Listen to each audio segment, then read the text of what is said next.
Hello, welcome everybody. This is Neil with Portal to Ascension. So good to be here with you all, streaming across multiple platforms and with a live Zoom audience for, I would say, an extremely important event and a historic event that is not only, this organization that you're going to be introduced to very soon. Some of you already know about the organization.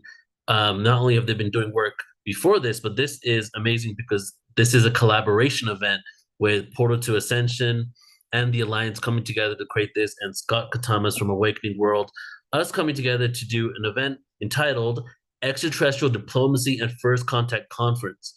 So, why is this gathering important? Because we're now moving from the awareness of the fact that there's lights in the sky, that we've been visited, that we're seeing UFOs, and what are these things? Are they foreign adversaries? Are they somebody from another world? To the next question, what is the intent behind these vehicles? Who is driving these vehicles? What is our connection to them? Why are they visiting us? Why have these light ships, UFOs, been visiting us for thousands of years? And why are congressional members saying some of them are found in archaeological digs? That's the one that really stuck with me.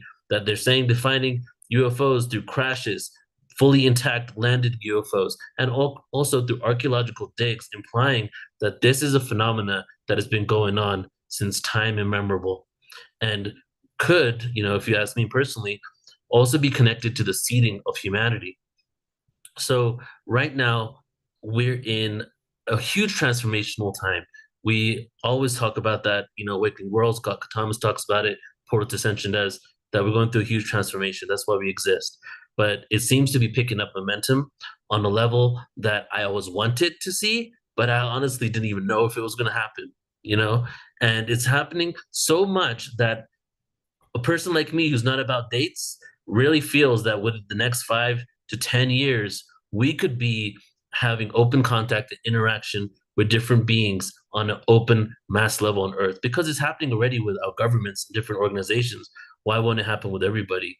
So, this event is the first collaboration that I see us continuing to do this so we can move forward into a world where we actually discuss extraterrestrial diplomacy. What happens when we interact with these beings? What happens when we trade with them? When we understand about their spiritual beliefs? And first contact. Some of you have had first contact, but what happens when humanity has first contact as a collective, right? What is the next step from there?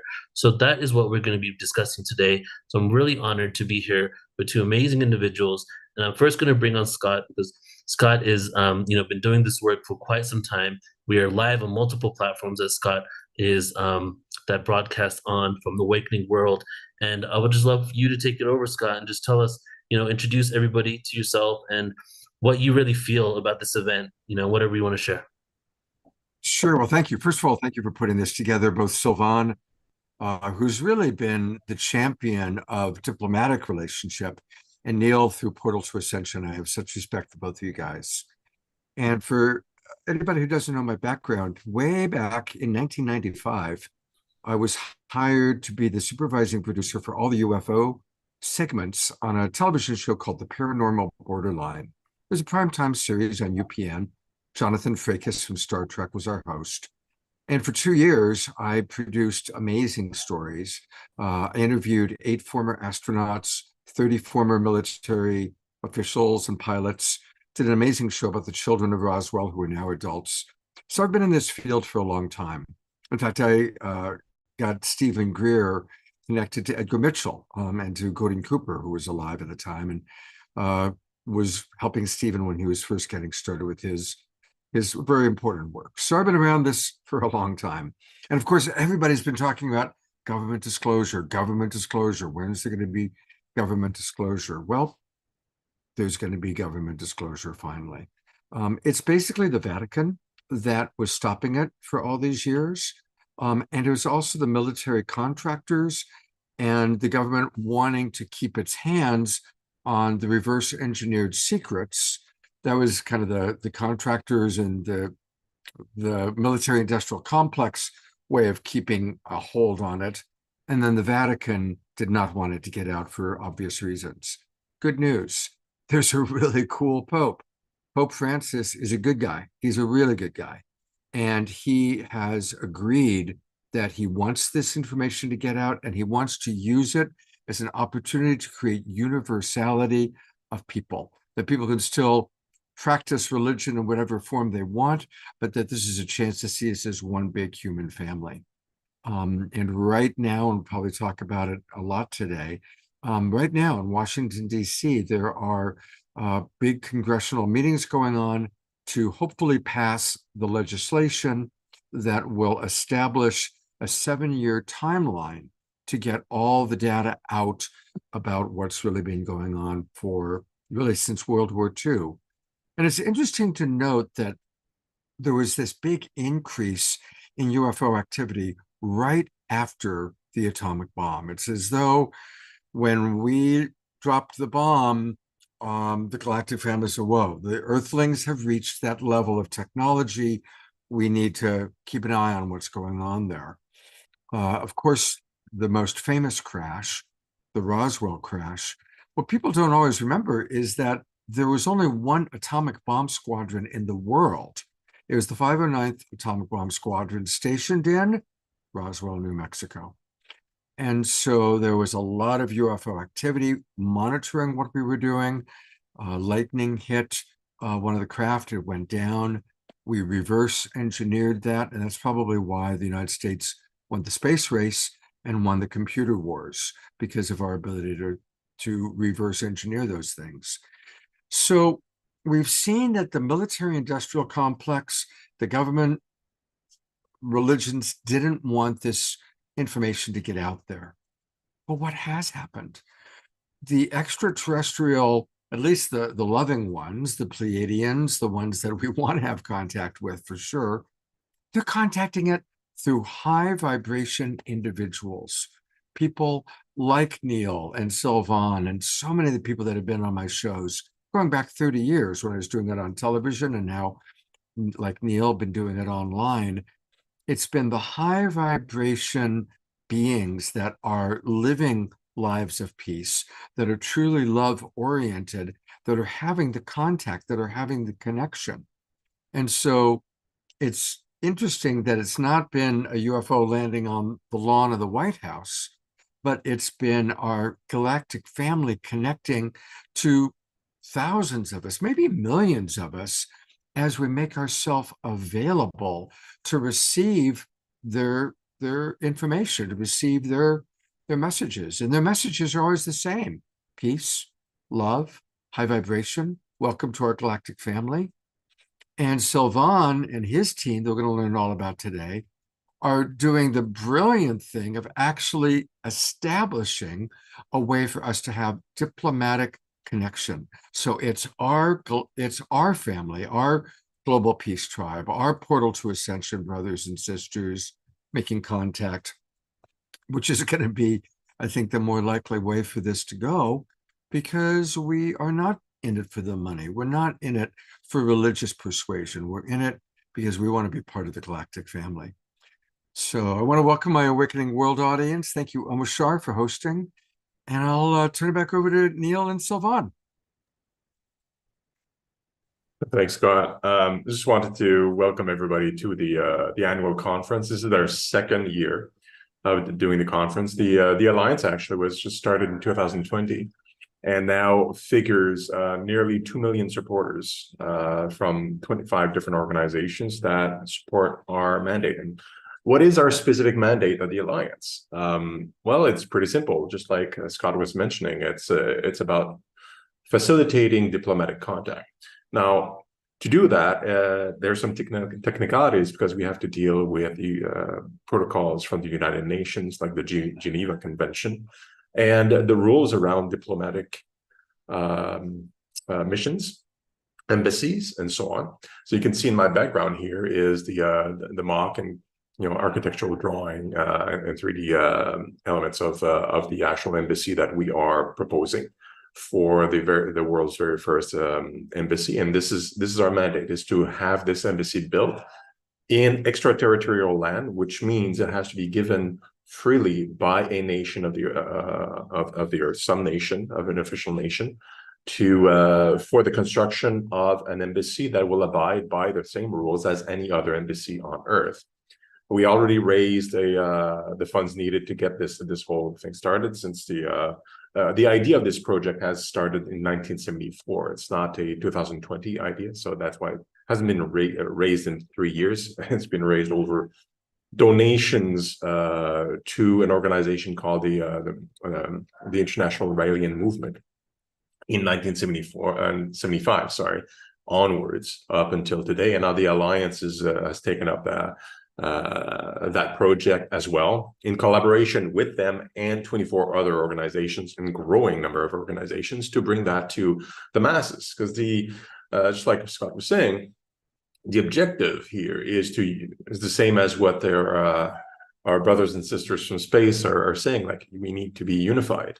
We need to have discussions. And on Earth, how we have discussions is through different legal mechanisms, such as diplomatic missions that put everybody in agreement on how these should happen, who owns the conversations, how do they occur, what are the protections around those conversations. So that's the world that the Alliance delves in, is to facilitate that specific piece.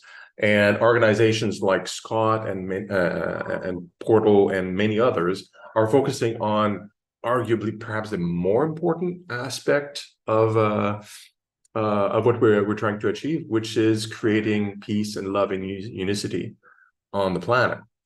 As well as some of the partners that are focusing, especially UFO researchers and some people are working with government to make sure that the information that's been hidden from us is revealed. So the disclosure element of it.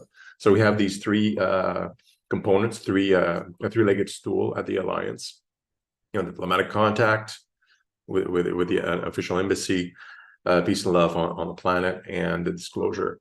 So this is what this conference is all about. Welcome all. We are, I think we have about 200 people registered for video and attending live, plus who knows how many will be watching during the streams as well. So it's all exciting times.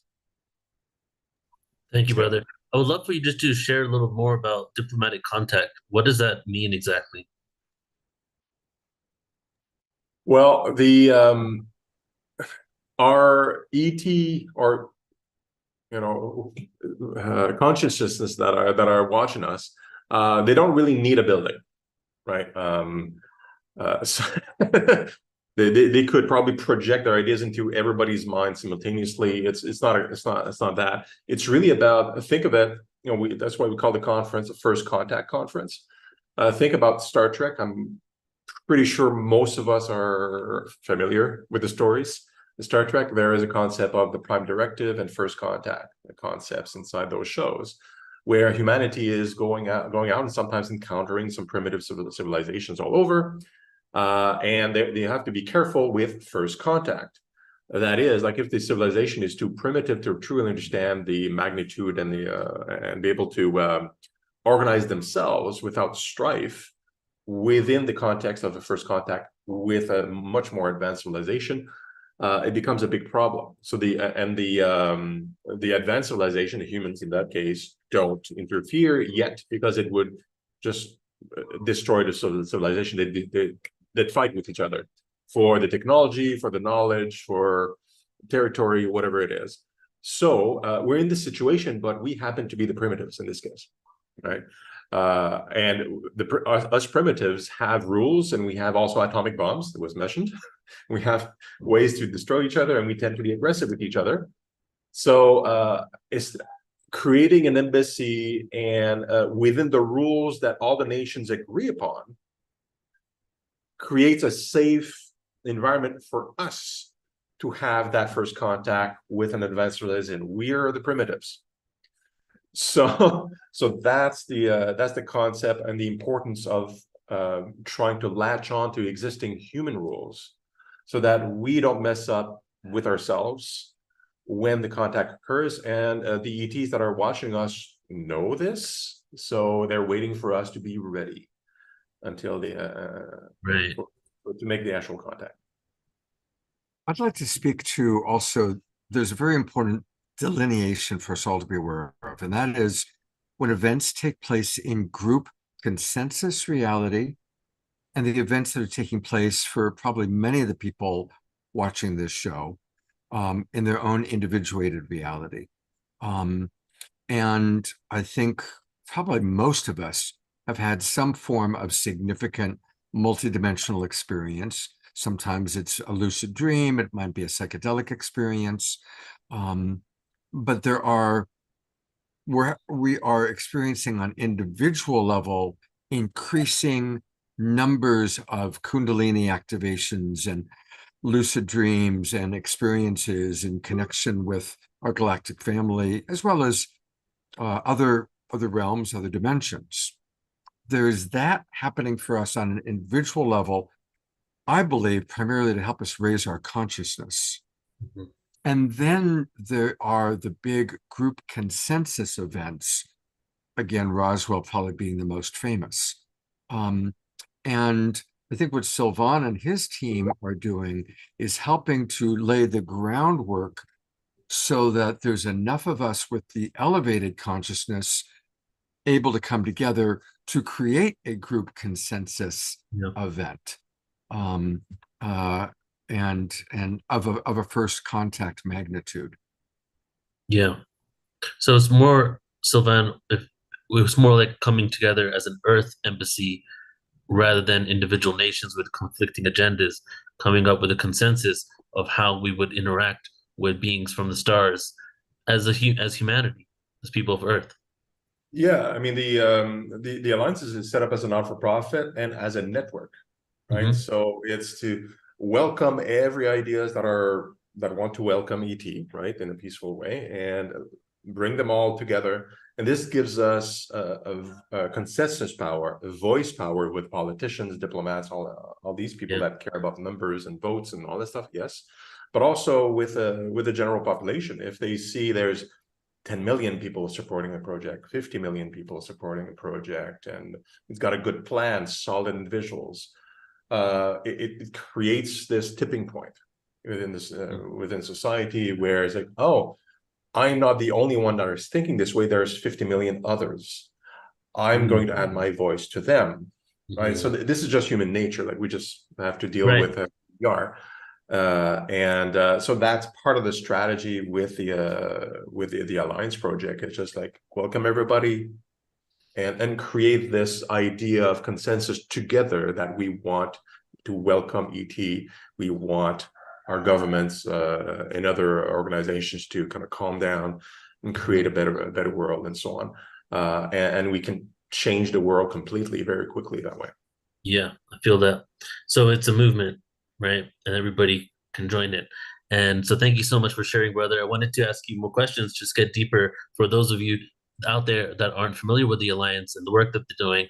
And so this event is sponsored, co-produced by the Alliance. This is their signature event, and we'll hopefully be doing it every single year and continue to grow. And now we're going to get into the conference for today. And so I'm excited to be introducing our first guest to our first speaker. And it is a pre-recorded video. I'm going to read his bio.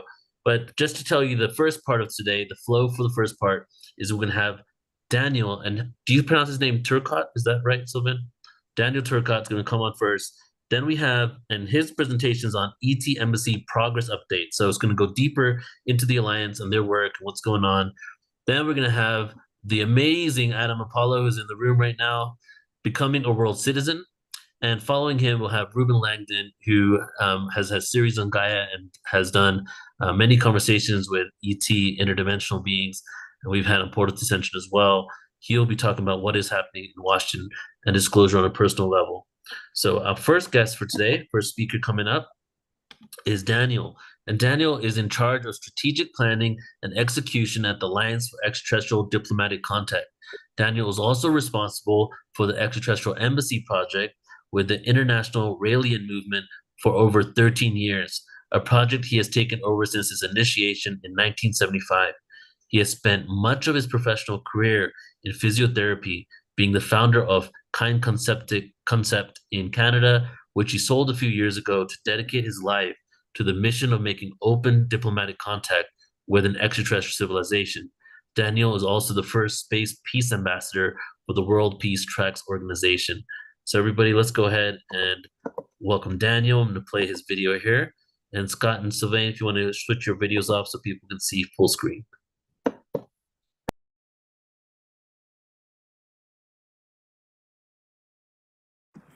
Good evening or good day to you all, depending on where you are on our magnificent planet. First of all, please forgive me not to be able to be with you live for this important event. I am now touring to promote the Embassy for Extraterrestrials project, so thank you for your understanding. Second of all, I'd like to thank Sylvain and the entire Alliance team and PortalToAscension for their hard work and dedication in organizing this event. Everything that's happening in the world is causing an unprecedented awakening in the populations. The UFO phenomenon will not escape this awakening, but as for right now, it may not be the best time to welcome an extraterrestrial civilization to Earth. We need to complete our house cleaning before they consider when would be the best time to come to Earth. In the meantime, humans who are more awake than others are working to ensure that the ground is ready for first contact. What's becoming very clear is that we can no longer ignore the UFO, UAP extraterrestrial phenomena and sweep it under the rug because public pressure for a complete and uncensored declassification of all available documents is rising. And it would be in each and every country's best interest to do the same. In fact, it is high time for the governments to be fully transparent once and for all, publicly acknowledge that UFOs are real, and admit that they are extraterrestrial vehicles visiting our planet. But whatever the case, I think we all agree that we don't need a government to tell us it's all exists because all the evidence is there. I would like to underscore two very important events that occurred in 2023. First, Project Titan in January 2023, where the government of San Marino in Europe voted for the United Nations to be asked to establish a UFO research institute in San Marino. We offered all our support to Paolo Izzardi and Roberto Pinotti and wish that the UN will positively respond to this proposal. The other important event was the hearings that were held in the US Congress in July. That left us hungry for more, and we can't wait to see what happens next. From the Alliance perspective, everything is falling into place, and it's time to connect the dots. Extraterrestrials have been interacting with Earthlings for a long time. Traces of their presence can be found in almost every culture in the world, in writings, sculptures, and artifacts, as well as in ancient works of art. Whether it's the ancient astronauts theory or the religious and ancestral writings, which almost all speak of the existence of beings, plural, from an outer world, for example, the Star People, the Anunnakis, the Elohim, etc., and their return when the time comes, or archaeological evidence, or the more frequent appearances of UFOs, some of which have been captured by very credible people, or increasingly sophisticated crop circles, which absolutely cannot be made by human hands or feet. The reality is that everything points in the same direction. It's all connected. And since much of this information was non-existent or deliberately buried just a few decades ago, it was nearly impossible to get the beautiful panoramic view that we have today. The pieces of the puzzle are there, and all we have to do is put them together. Only then will a much clearer picture appear before our very eyes, but a few key questions still arise. Questions such as, why are there more and more UFO sightings all over the world? Why are crop circles increasingly sophisticated? Who is this civilization inside those UFO, and what do they want? You know, most people are asking themselves, are there UFOs? I think that all of us here tonight think that UFO exist, and the next question would be, why are they coming? Who are they? And I think soon the government will be asking themselves these questions. So all this phenomenon, we think that the most plausible answer is that they are trying to make their presence so abundant that it drips in the human psyche, and this way prepares us for an imminent and official contact, so that when humanity is finally ready to welcome them, it will do so peacefully and without mass hysteria. But the question of where such an official encounter should take place is also very important to our point of view. We believe they are entitled to be welcomed with the respect they deserve. For this, we will need a safe place that will have total immunity, be internationally recognized as neutral and under the protection of international law.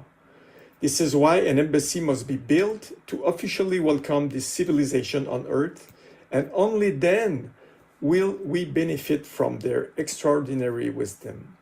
As you probably know, we campaign for an agreed signed diplomatic protocol inspired by the Vienna Convention on Diplomatic Relations that will include extraterrestrial civilizations. An international conference could also be organized to discuss this protocol. Once a number of countries have agreed to sign the protocol, we will be able to make even more concrete steps towards selecting the host country. As soon as the host country is selected, the building of an embassy designed explicitly for welcoming them will begin. Just as embassies play a crucial role in international relations today by bridging connections between nations, soon they might serve as the bridge between our world and other worldly civilizations.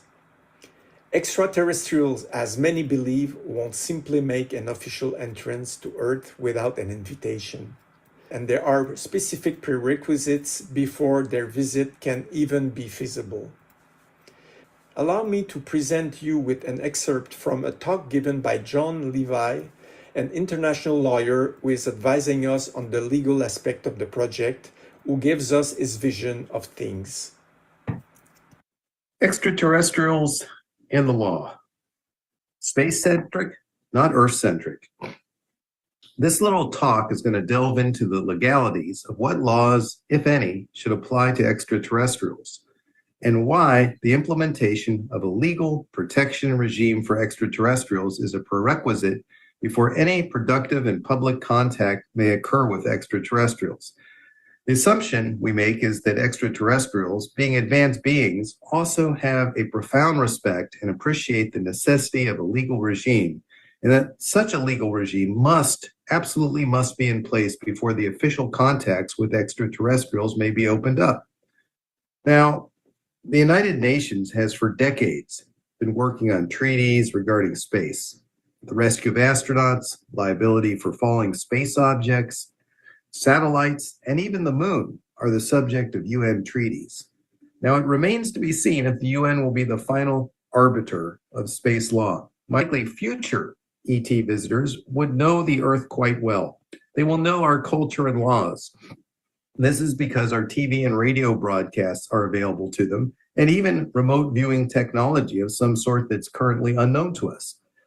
While they may not be fully aware or understand our ways and laws and customs, they would be generally aware. And any spacefaring race certainly would have had similar encounters elsewhere with similar local issues. And if the extraterrestrials make themselves known, they will know our laws, or as we say, they should know or should have known them, because it's a universal law that ignorance of the law is no excuse. And I'm sure that applies not just on Earth, but everywhere else. In fact, our laws are not ET visitor friendly. A visitor or an emissary's vehicle under our current worldview and laws would almost certainly be seized or impounded, and the crew interned with no consequences to those imprisoning them.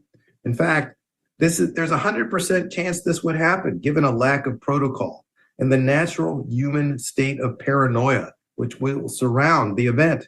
National security or health concerns could also be invoked.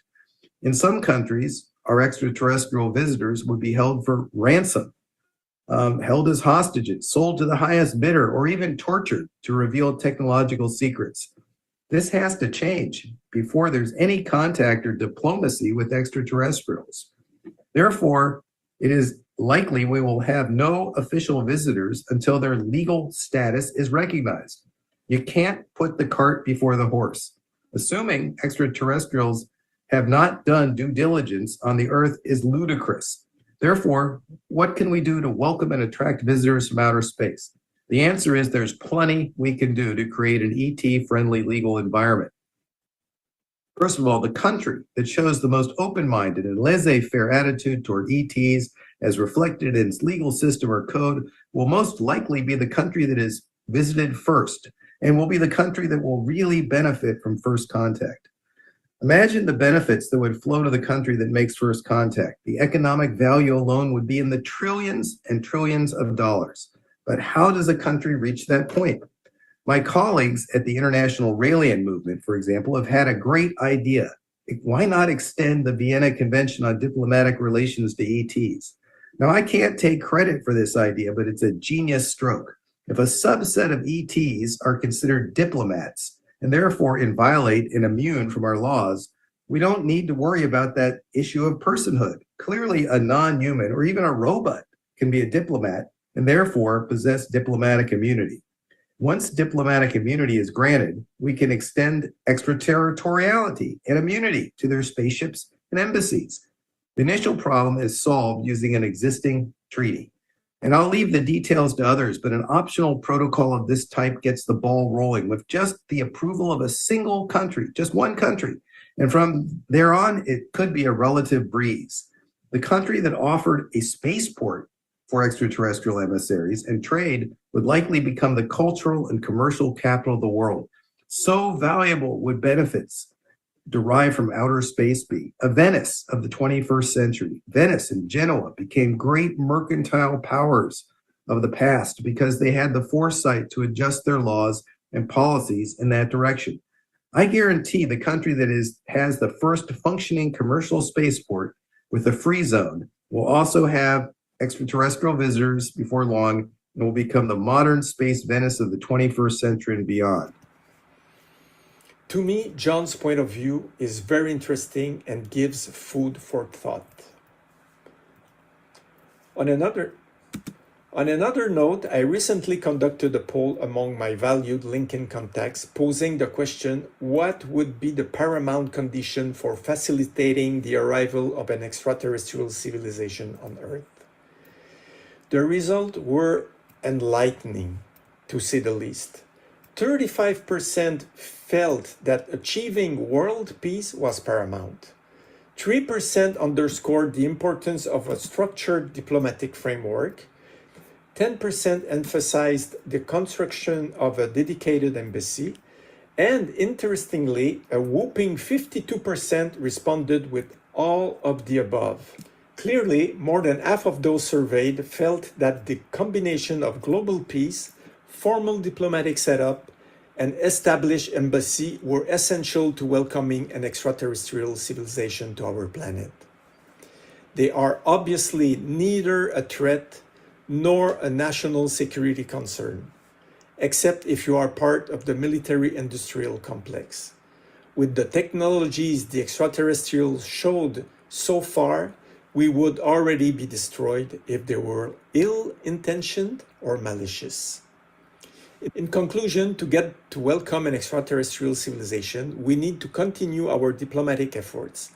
The COVID era has brought many challenges in our communications with governments. Then, in 2022, communications with governments picked up again with a focus on projects involving major investments and economic spin-offs. Then came the war in Ukraine, which also generated political and diplomatic uncertainties. And now the conflict in the Middle East is taking up much of the world diplomatic chessboard. But we are persevering and will never give up on this project, which will be an historic event in the history of mankind as soon as it's completed. In 2024, our team will continue touring of several countries to meet with governments that have shown interest in our project. I feel that more and more people are ready to accept that we are visited by people from another planet, to officially welcome NET civilization and entering a new era of diplomatic relations with our brothers and sisters from space. Are you ready?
Wow. Amazing. That was incredible. And the artwork in that location is amazing. But what Daniel shared, before we get onto Adam, we have a few minutes here. What Daniel shared about the survey that was done, where 35% said world peace, right? So 52% said everything, yes. But if we go to the individuals, 35% said world peace. First thing that comes up for me is the world peace starts with the inner peace, and is ultimately, what does consciousness have to do with it? What does the inner work have to do with it? Well, we can't get to this collective embassy, this earth embassy, where we all come from all over the world at a higher level of consciousness, unless we choose to do the inner work and release these traumas from past lives, this life, these, a lot of things that we've adopted and been raised with that we need to release in order to come to a sense of peace with ourselves and others, and really see ourselves in the other, so that we can create global peace, right? And so I'd love for the next couple of minutes before we get on with Adam, maybe Scott and Sylvain, you guys want to jump on and just share what you felt about what Daniel just shared.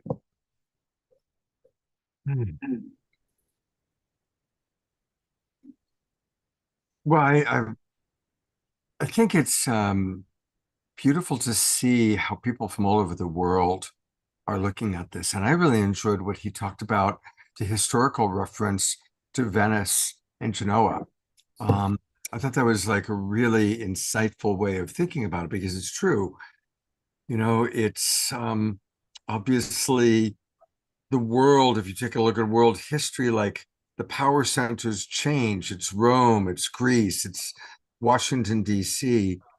And I think that that was a perspective. It's like, yeah, whichever country opens itself up will be like the next, or will be a significant galactic power. So I thought that was a really wise. Of course, my mind starts going to, well, you know, I'm imagining maybe Scandinavia, maybe Canada. I'm trying to think, what are the cool, the progressive new thought countries that Right. would play that role? Well, I was thinking Chile, because I don't know if you know about Chile, but they've been really open to extraterrestrials, and they had a program on UFOs that was not hidden.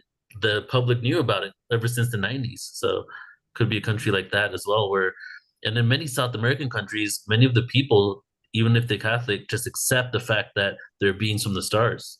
Yeah. Yeah, it's a lot of people ask us, or ask me specifically, that which nations are we talking to, right?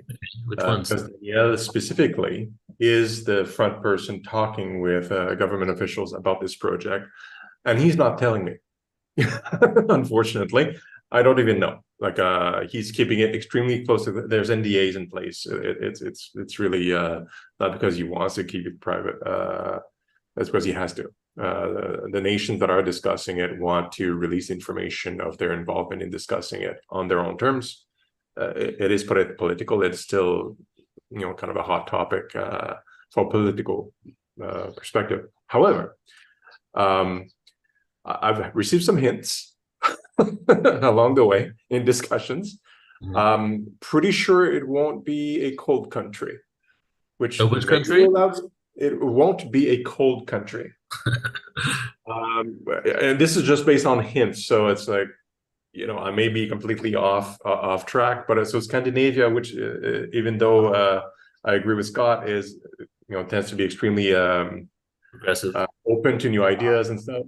Yeah, you know, Canada, maybe not. However, South America, like you mentioned, Chile, for example, and other places, or even in the Pacific, some islands that are not so cold are openly talking about ETs, and their politicians are openly talking about it. So maybe those are more likely to be in discussion, because it's already politically safe to have those discussions with us. So we'll see in the next few years, I think, or perhaps even next year. Right. Well, it's also probably connected to countries that aren't so holding on so deeply to the power structure, the petrol, gas, right? The power grid, and being able to monetize that through corporate corruption that is basically fueling the politicians of that country. Because when it comes to UFOs and us being visited, the question of how they're coming here, are they using gas fueled engines? Do they have electricity? Is there some sort of free energy technology going on? So I feel that's also tied into why it probably hasn't been disclosed as well, is that holding on to those control mechanisms that pretty soon probably need to leave. Yeah, absolutely. I always enjoy reading some of the comments, and there's a lot of people in the chat box, including Adam Apollo, who's going to be one of our major speakers today. And he suggests equatorial regions, perhaps. Jeffrey Cole points out that France is the new home of the International Space Federation. And a lot of people are suggesting, like you said, South American countries. Yeah. And what Neil also just said is true. Again, when I met with Danny Sheehan 2 weeks ago now, he said that one of the big reasons that there has been such a grip on not releasing information is that the ETs do have free energy, and reverse engineering taught us free energy. And I think most of us know the stories that free energy has been created many, many times, and tragically, people who have created free energy devices have disappeared, been murdered, or their patents have been, bought up and then locked away because of the tremendous grip that the oil industry and the military industrial complex has had on the world economy. Yeah. And I think that's all going to change. Exactly, yes.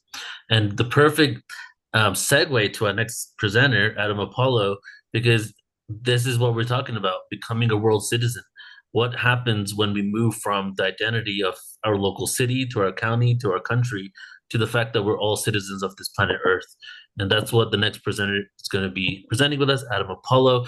Adam Apollo is a frequent flyer at PortalToAscension, I'm proud to say, and he has offered insights on global transitions, physics, technology, human spirituality, and the future as a leadership ambassador at the White House, in multiple summits of the United Nations, and at conferences and festivals around the world.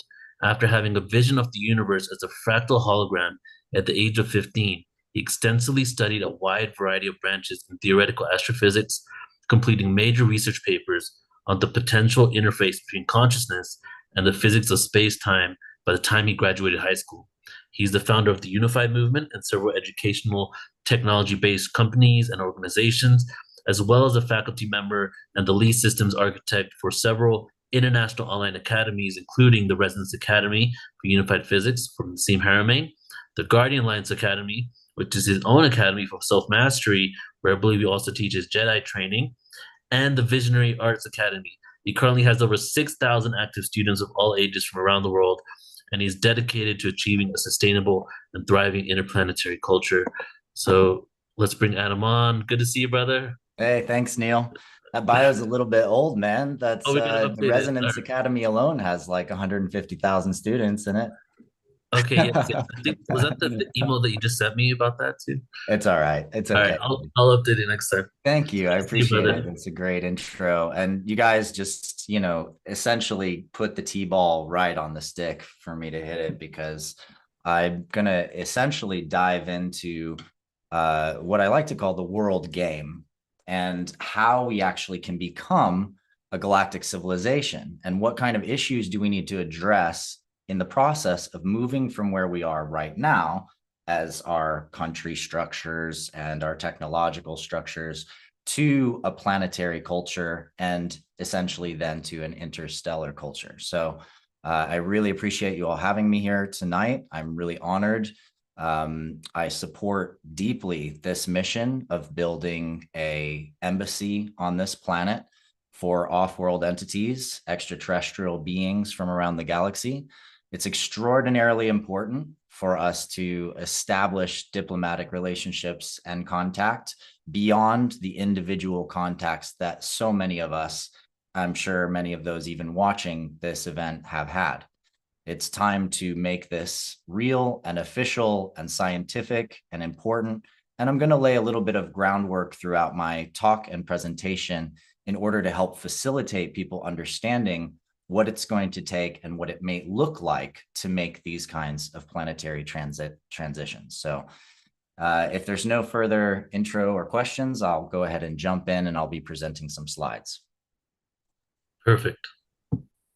Okay, great.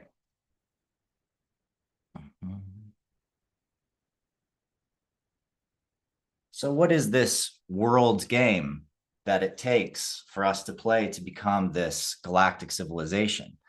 Well, at its foundation is the idea of how we get to become an interstellar society and civilization ourselves. What is at the heart of that process? How do we get here to where we're flying an Enterprise starship to different planets, hanging out with different cultures, being stewards of worlds beyond our own?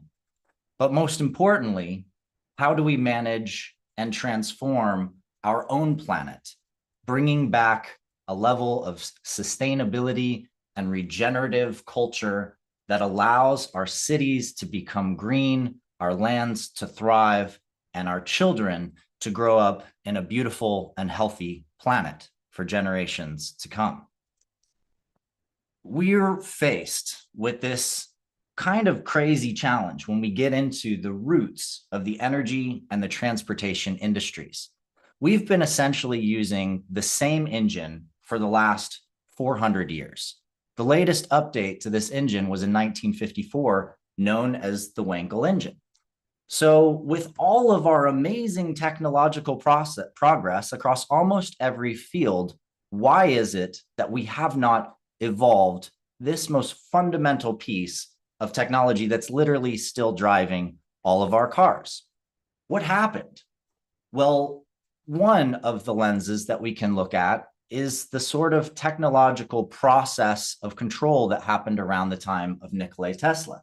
Most people don't realize this, but a series of events, starting with JP Morgan suing Tesla and then buying controlling interest in Tesla's patents, followed by a seizure of Tesla's works and classification of those works, and then essentially major parts of his energy work disappearing into secret projects, gives us a little hint about the need to control energy systems and advanced technologies that we find later really becomes a serious issue when events like Scott was talking about happen in Roswell, where you have a crash, you've got extensive amounts of whistleblowers discussing this crash, and we have to really ask the question, why would that be kept secret? Why would a government choose to keep something like this under wraps?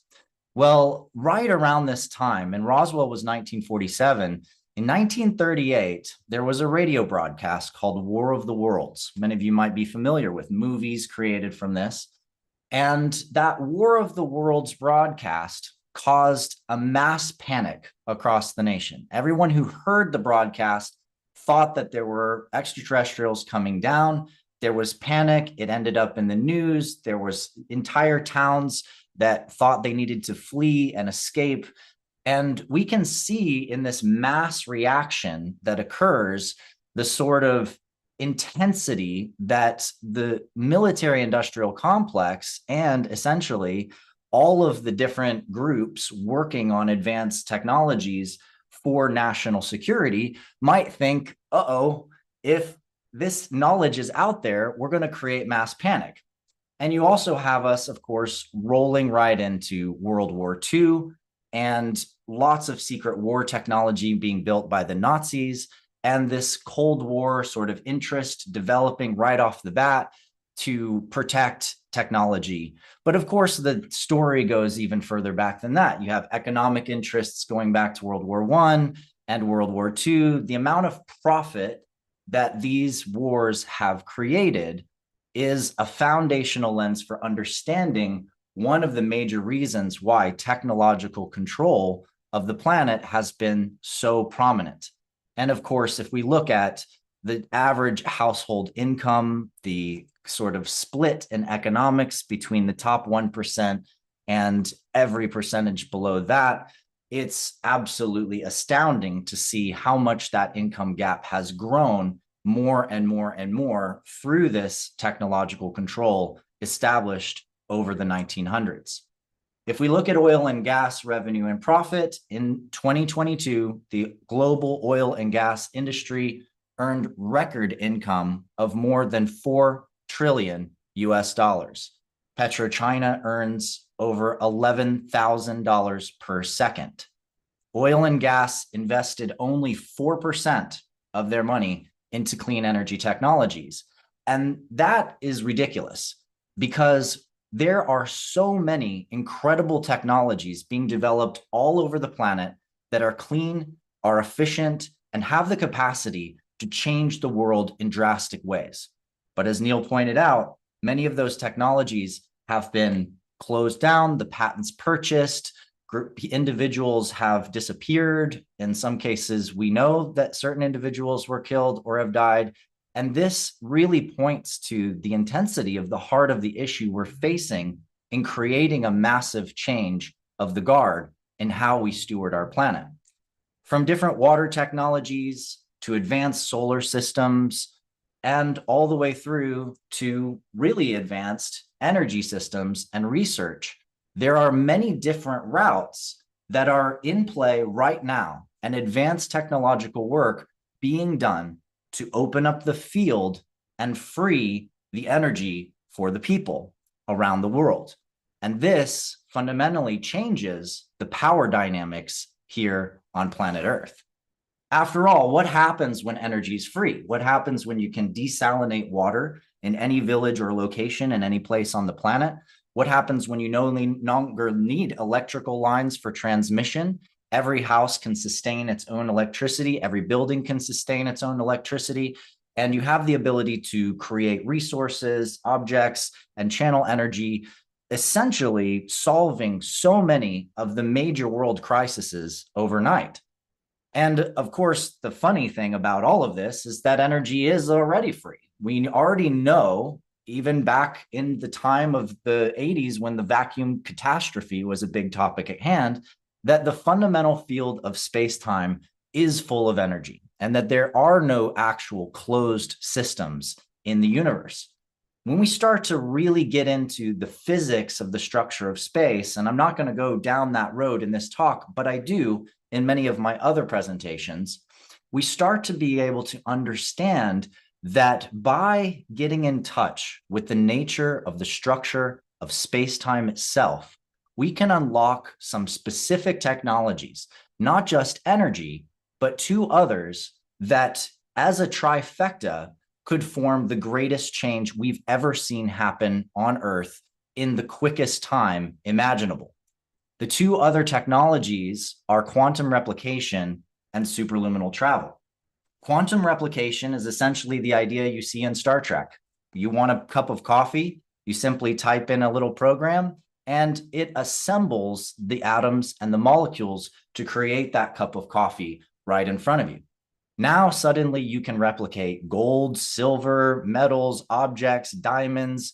Once you're assembling structures of matter, resources in themselves no longer contain inherent value. You don't have to mine them out of a planet. That's another, of course, great benefit of this kind of technology. But more importantly, it's actually a change in our understanding of economics. And this economics change is what has already happened throughout the galaxy. These species do not require mining of their worlds in order to develop specialized metal resources for developing certain technologies. They've already figured out that space-time is a geometric energetic lattice and that lattice can be edited, just like any computing system. Also, superluminal travel is a huge deal because if you freed up resources, you freed up economy, and you have free energy, imagine what would happen if you could instantaneously travel to anywhere within the galaxy within minutes or seconds or no time at all. You could be in the other side of the planet at any time that you wanted to visit friends. There are no more essentially establishable borders because you can arrive to anywhere on the planet at any time. And this, of course, is deeply concerning for powers that wish to control those borders and the economic boundaries that those borders represent. Now, of course, this also opens up a much bigger picture, a picture of what it looks like to be an interplanetary species, a picture of what it looks like to travel the galaxy, to get to know other worlds, to release the pressure of our growing population on Earth out into the rest of the universe. And so these two technological transitions are a huge deal, and we have to ask ourselves, what would it take for these technologies to be able to succeed? And that includes energy technologies. One of the key principles for that success is a simple idea called open source. When we look at technology from an open source lens and we see what has happened, particularly within the computing and web development industries, we recognize that a massive explosion of value and wealth and resources and capacity happens when we allow the foundations of our technology to be open and free. And this is what is going to be required of these three major technological pieces for planetary transition. because without that, you create a power vacuum. And the galactic community learned this a long time ago and realized if you create power vacuums between different planets, you're almost always going to end up with conflict. Whereas if you create an interplanetary culture in which all of the most high-level technology is open sourced, then everybody evolves and progresses at the same rate and the same speed. Now, this is also extraordinarily important when we start to look at our transportation technology and how we get from here to there in the world. If we kind of review back on the Earth thinking here and consider the transportation costs and technology, the amount of cost it simply takes for us to move our goods and our services and our products around is $9.1 trillion. And that was in 2020. So if we update that amount a little bit, you can imagine the level of difficulty we have just moving things around. Imagine what happens when it becomes almost zero cost to move all of those same objects. This is the sort of rescue line for a lot of these industries and economies and companies who are scared of losing the power of gaining the massive amounts of money that they have gained for so long through oil and gas industries and many of the pervasive military industrial industries around the planet. But hey, if we really want to get to the bigger picture here, we've got to look at the Starship technology approach. How do we get to become an interstellar species? Well, we've built a lot of technologies to get us up into the sky. But every one of those technologies that we've built to take us to space is essentially a propellant-based technology. By exploding or pushing something out of the back of one side of a device, we attempt to push ourselves through the fabric of space-time. Now, as a unified physicist, I can tell you there's huge problems with this, because the more you accelerate, the more you're dilating the structure of space-time. And the more you dilate the structure of space-time, the more gravity is created, the more G-force is created, the more energy it takes to go faster. And so we're left with a space industry that essentially says, hey, sit here on top of this giant explosive rocket device. We're going to blow it up behind you and do your best to hang on as you shoot into the sky. And of course, we've known due to the events that have happened with different rockets here on Earth, Saturn V rocket, for example, that can be extraordinarily dangerous.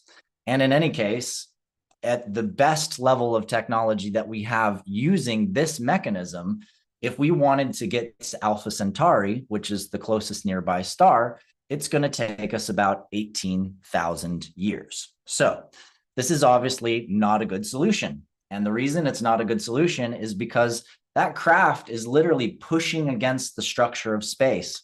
And the more it pushes against the structure of space, the greater the resistance, the greater the space-time wake.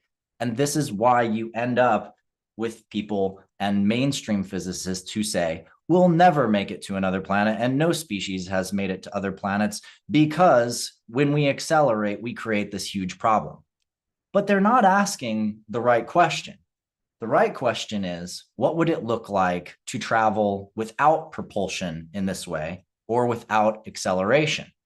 Now, that might sound like a far-fetched idea, except that we already have technologies. Roger Scheuer and Guido Fetta's M-Drive and Kiné Drive is designed as a simple cone. It has no output. There's no exhaust. There's nothing exploding or coming out the back. It's simply a metal cone bouncing around microwaves, and the energy inside of the structure actually creates propulsion through space-time.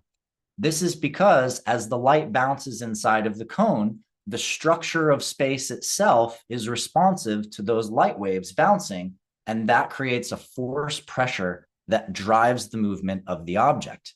Now, this is a huge insight as we move forward in developing future technologies, but it's also just the first glimpse, because people like Ronald Mallett from the Chrono Institute has ended up doing an amazing amount of work on things called unidirectional ring lasers. And what they realized is that simply by rotating light in particular ways within a structure, you can cause and create a gravitational force. In other words, light and gravity, light and space-time talk to each other.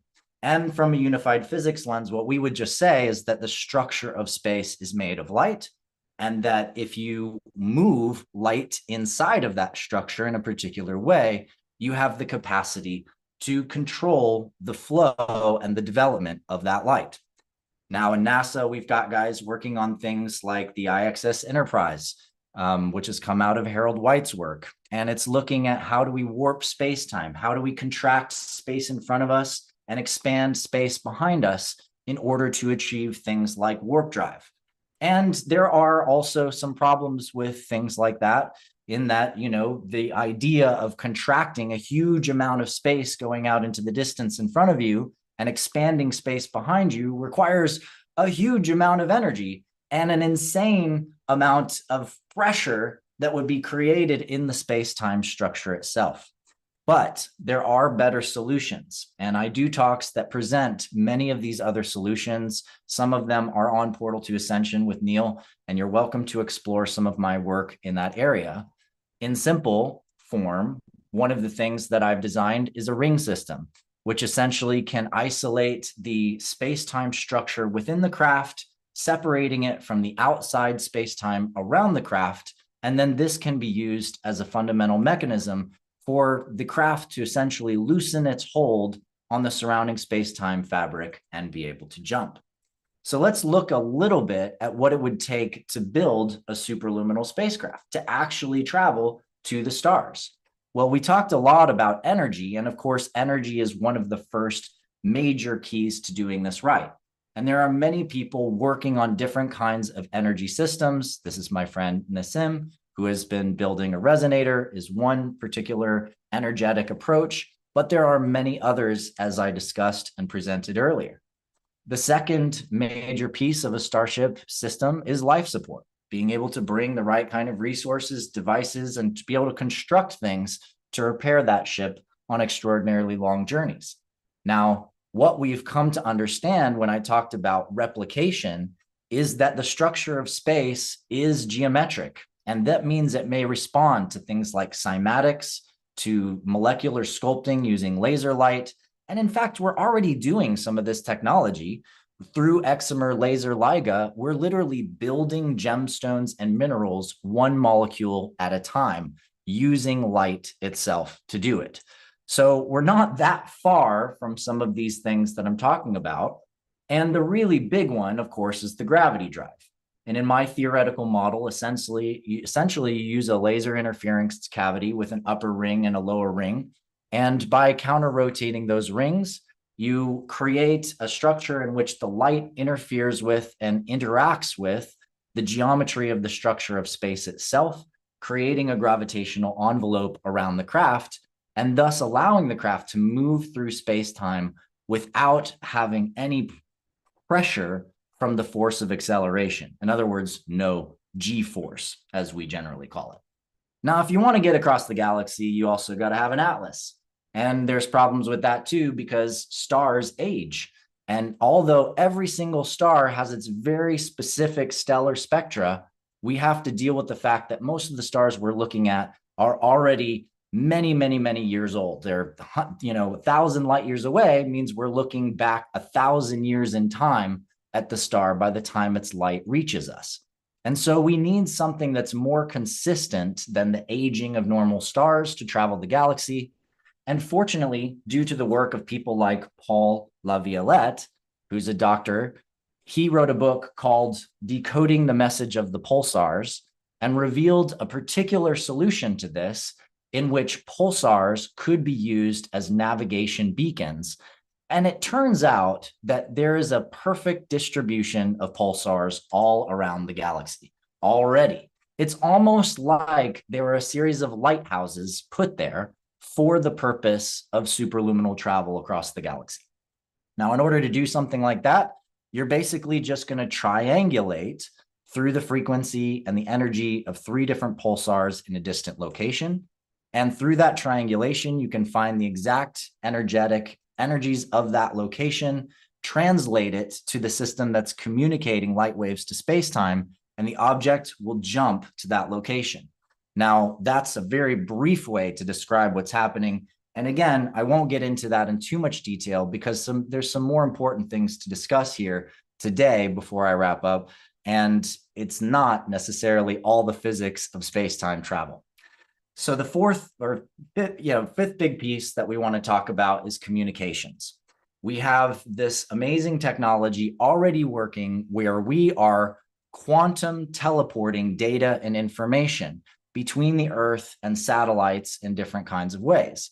That is revealing to us that space-time is actually a massive web of wormhole networks, that wormholes and entanglement are actually the same thing.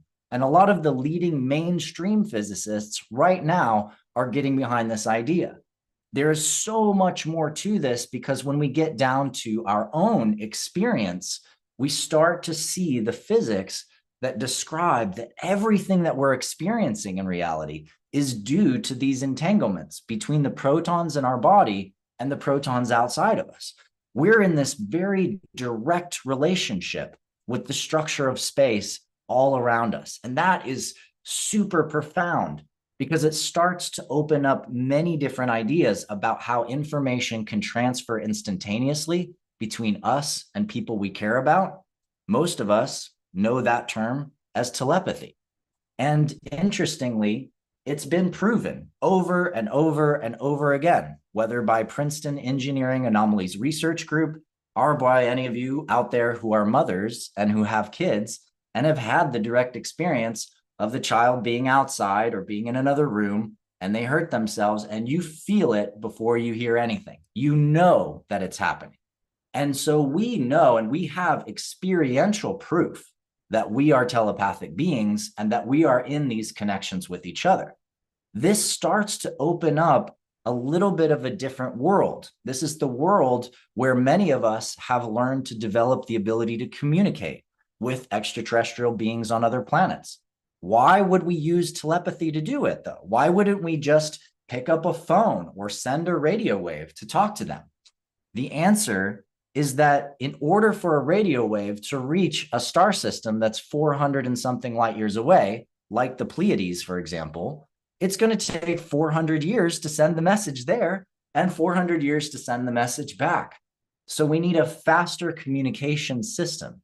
And it may be that our own bodies already have this advanced technology built in where we develop these capacities. And of course, that leads us down this rabbit hole of a much deeper conversation about how spirituality is in fact a critical part of the development of a species as they come into stewardship of their planet. It's not that we need to all get wooey and go 5D and pretend that we're going to evaporate from the physical world. It's actually about taking stewardship and management of our world and the physical structures within it through a higher perspective of how we are stewards, how we can serve all life for all time to come. Now, an advanced galactic society is already going to have developed this capacity, because if you want to travel faster than light, you're probably externalizing some level of telepathic and astral travel capabilities. The ability to remote view to another world, telepathically communicate with coordinators around that planet, and then jump your ship to that location. And of course, you don't have to do all of this through some deep form of meditation. Your technology can augment it the same way as our phone augments our ability to telepathically communicate through talking to each other onto other sides of the planet. Now, spirituality also leads to deeper understandings about interstellar diplomacy. What does it mean to have universal translation between societies and cultures? What does it mean to have stewardship over worlds that are not quite developed enough yet to become part of this galactic community? And along the way, as you can probably imagine, it seems that many galactic species have had to learn a lot of lessons about that, because we've had periods right here on Earth at different points in history where there was perhaps not a prime directive limiting the influence of the extraterrestrial species here in their interactions with people on Earth. And that may have caused some serious problems. And so everyone everywhere, as you can imagine, is growing up and learning and developing. But it's also not just so simple to say, hey, we'll all just, get enlightened and we'll just do this and we'll become this galactic species. Because one of the greatest challenges we have right now is actually getting on the same page with the information that is being shared. I'm sure many of you out there have had the experience of getting in touch with certain new ideas, so to speak, that are actually very old ideas and that unfortunately lead us down the wrong trail in terms of what's really going on in our world, like that the Earth is flat, or that, say, between 1750 and 1850, there was a super advanced civilization called Tartaria that went through a massive reset. These things lead us away from the truth trail of our own direct experience. And I want to illustrate for you what the kind of larger scope of this looks like. We can see things like the social dilemma and the work of Meta in their processes of getting us towards this world where something like Ready Player One is real. Well, the fascinating thing about Ready Player One and this virtual metaverse world that we see, and by the way, I'm a CEO of a tech company, so this is my wheelhouse and my world, and I'm going to share with you a lot more of what we're doing in that space. But is this the world that you guys want? I mean, do you really want to spend your life, in some VR as the interesting place to be because the world itself is falling apart? No, we have to make a deeper level change in stewardship of our information, of our consciousness, and that means how we interact with our communications technology. And I like to ask this question: what if the metaverse could support planetary stewardship? What if these advancements in technology and gaming can actually create a rapid development of planetary visualization technology that drives regenerative social, environmental, and economic impact? And this is where the world game really comes into play. And so I've been building this system for many years now. It's about 10 years in the theory and the work and a lot of the open source prototyping development. But now we're actually building this full system stack that is a planetary operating system. And this operating system works like an educational hub where you can take free courses, learn things, go through gamification processes, join missions, and essentially make real world impact in the world and track that real world impact so that we can actually see the changes that we're making and the difference that we're making in our lives by participating in just simple things like selling our music, creating our stuff, doing all the stuff we're already doing right now, but driving that work towards regenerative impact. And we created a regenerative economic model around all of this, where a partner of ours like Unify, which I co-founded back in 2012, does a massive global campaign for World Water Day. And you have someone sell a piece of art in order to support World Water Day. With our economic system, it lets us split royalties to that seller, to that community, and they can give whatever percent they want into the Water Impact Fund. Once that money ends up in that Water Impact Fund, you've got points that that seller earns and points that the buyer earns. And suddenly, now you have a galvanized way where anyone creating any kind of digital product or media or online sale, and by the way, it's $1 trillion industry of people selling digital products these days. Now, money from every one of those sales is going into these impact funds. And you've got people that are doing the buying and the selling earning points along the way. But instead of that money just sitting there, what we do is we translate those impact funds into bounties. Those bounties get attached to missions. And now you've got kids in high school, college, people that do Uber, TaskRabbit, and Lyft. And instead of driving a car around or instead of cleaning someone's toilet, they're becoming bounty hunters, joining missions where they then go and clean up a river, for example, with a group of people in real life, take some photos afterwards. Yeah, look what we just did. Awesome. And as soon as they do that, they upload those photos, they get paid, they earn badges, and they earn points. We're essentially creating a new kind of impact marketplace, an Amazon scale marketplace for impact jobs, where we can actually channel global impact funds, not just from ourselves, but from billion-dollar to trillion-dollar impact funds that are being created right now to the real work that real people are doing on the ground, instead of into a black box like the Red Cross, where you don't see what's happening, instead of into all of these large charities that nobody really trusts anymore. And now we create massive economy, massive job opportunities, massive vocation.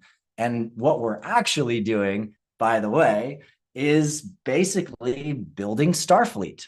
We create programs for the youth to become creative leaders and ambassadors in making these changes and earning points and badges that are appropriate for their age groups. Once they get into college, they get a little more advanced, like, you know, the SHIELD group out of Marvel, where they become an advanced strategic command, enabling noble directives, doing real world work in the world.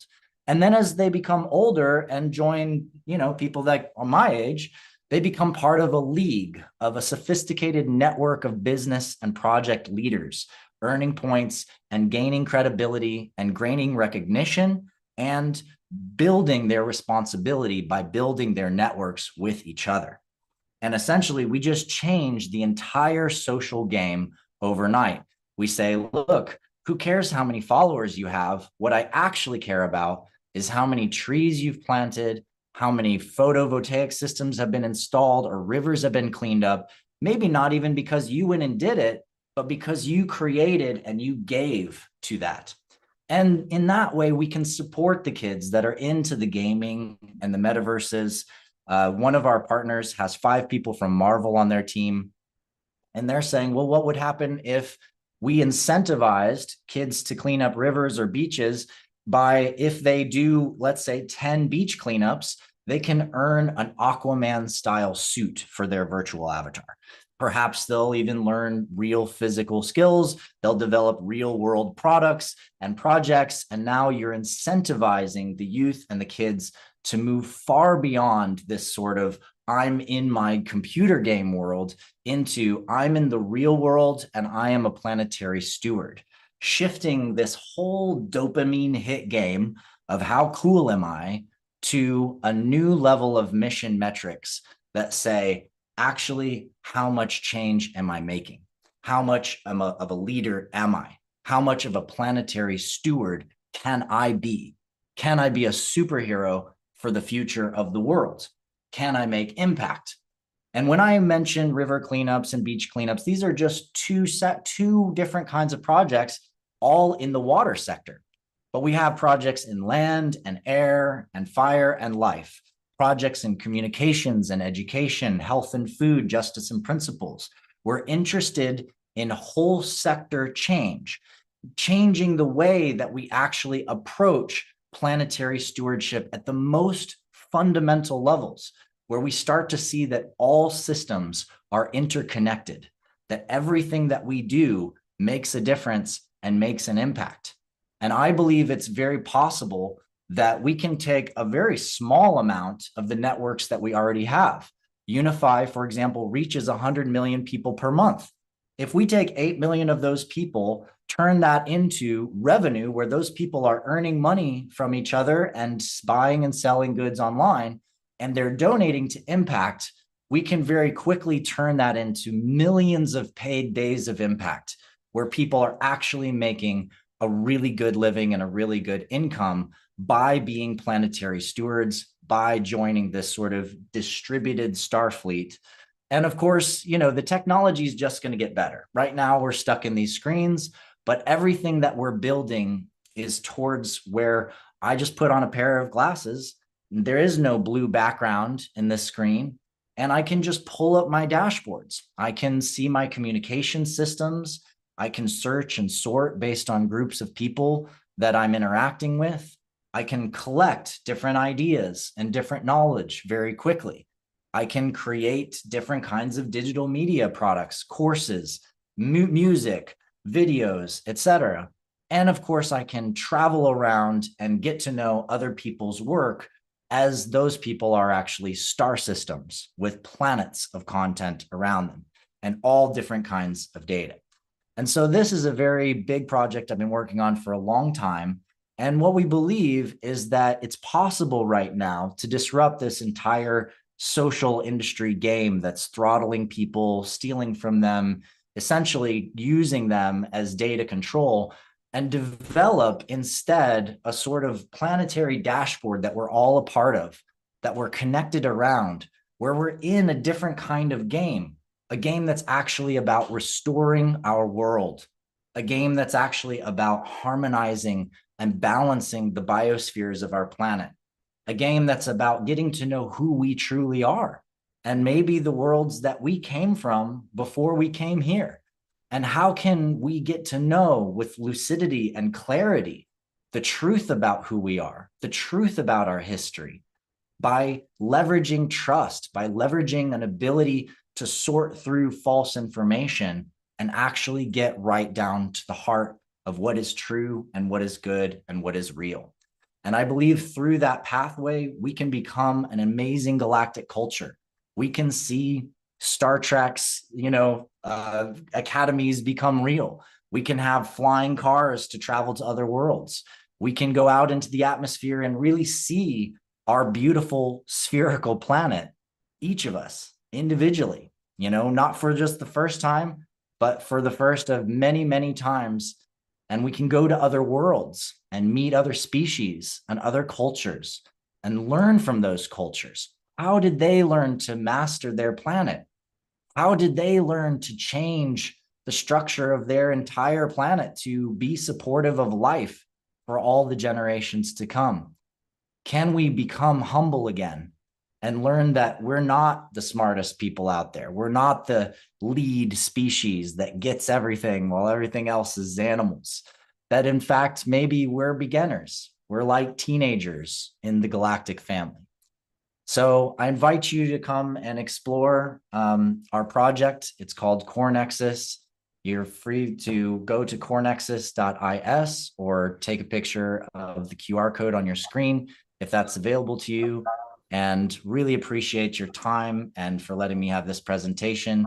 Here's how you can reach me in my work. Thank you all so very much. Beautiful, brother. You are definitely from a planet with very advanced technology. Seriously, man, you're like bringing it to Earth. You're taking us evolutionary into this next phase, because that ability, that coding, the programming techniques, all there, but we're keeping it so archaic, and you're really taking it to the next level, brother. So thank you so much for everything you're doing. It's an honor and pleasure, gentlemen. Keep up the amazing work, and I'm with you. I support you. Let's do this. I can see the planet that we're creating together. Thank you so much for all of your work. Thank you, man. Let's do it. All right. Take care, brother. Thank you. Good night. Amazing. And you can see a lot more of Adam, as he said, on PortalToAscension, on our YouTube, and just search him on the internet if you want to check out more of his presentations. Some incredible presentations, including one 3-hour event just on the galactic technology of different ET races. So please do go check other work out from Adam. So we're going to move on here. We're a little behind schedule, so we're going to move on straight into our next presenter. We have Reuben Langdon joining us, everybody. And let me go ahead and set him up here while I read his bio. I haven't had Reuben on here for a while, so I'm excited to see him. Reuben is an international stuntman, actor, filmmaker, video game star, whose work you can see in productions like Pirates of the Caribbean, the Power Rangers series, and the highest grossing film of all time, Avatar, where he played the role of Jake Sully's alien avatar. Reuben shot to stardom in the video game world with leading roles as Ken Masters in Street Fighter and Dante and the Devil May Cry franchise. His film and television career has given him the opportunity to work with some of the biggest names on the screen, from Jackie Chan, Andy Serkis, to director James Cameron, and even Steven Spielberg. It was while working on James Cameron's Avatar that Ruben had his first UFO sighting, and this sent him in the direction of ufology and the paranormal. For over a decade now, he has been researching extraterrestrial phenomena. He is the host of the popular TV show Interview with ED, Extra Dimensionals, on the Gaia Network. He was even doing that before it was on there. And in 2013, he co-produced the 5-day event at the National Press Club in Washington, D.C., which was a milestone for the disclosure movement, called the Citizen Hearing on Disclosure. The historic event brought together over 40 witnesses, mostly ex-government and military, to testify in front of 6 former members of Congress in a mock congressional hearing about ETs engaging the human race. To date, it is still the most comprehensive body of evidence and testimony ever delivered. And so I'm excited to bring Ruben on. Ruben, are you with us? Well, I guess I did not set you as a presenter properly. Here we go.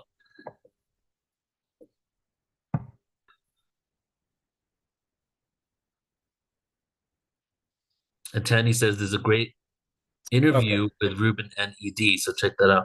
Hey, Ruben, you there? There we go. Yeah, I think I'm just waiting for my camera to kick in. Come on, camera. All right, there we go. All hey, right. Brother. Hey, good to see you.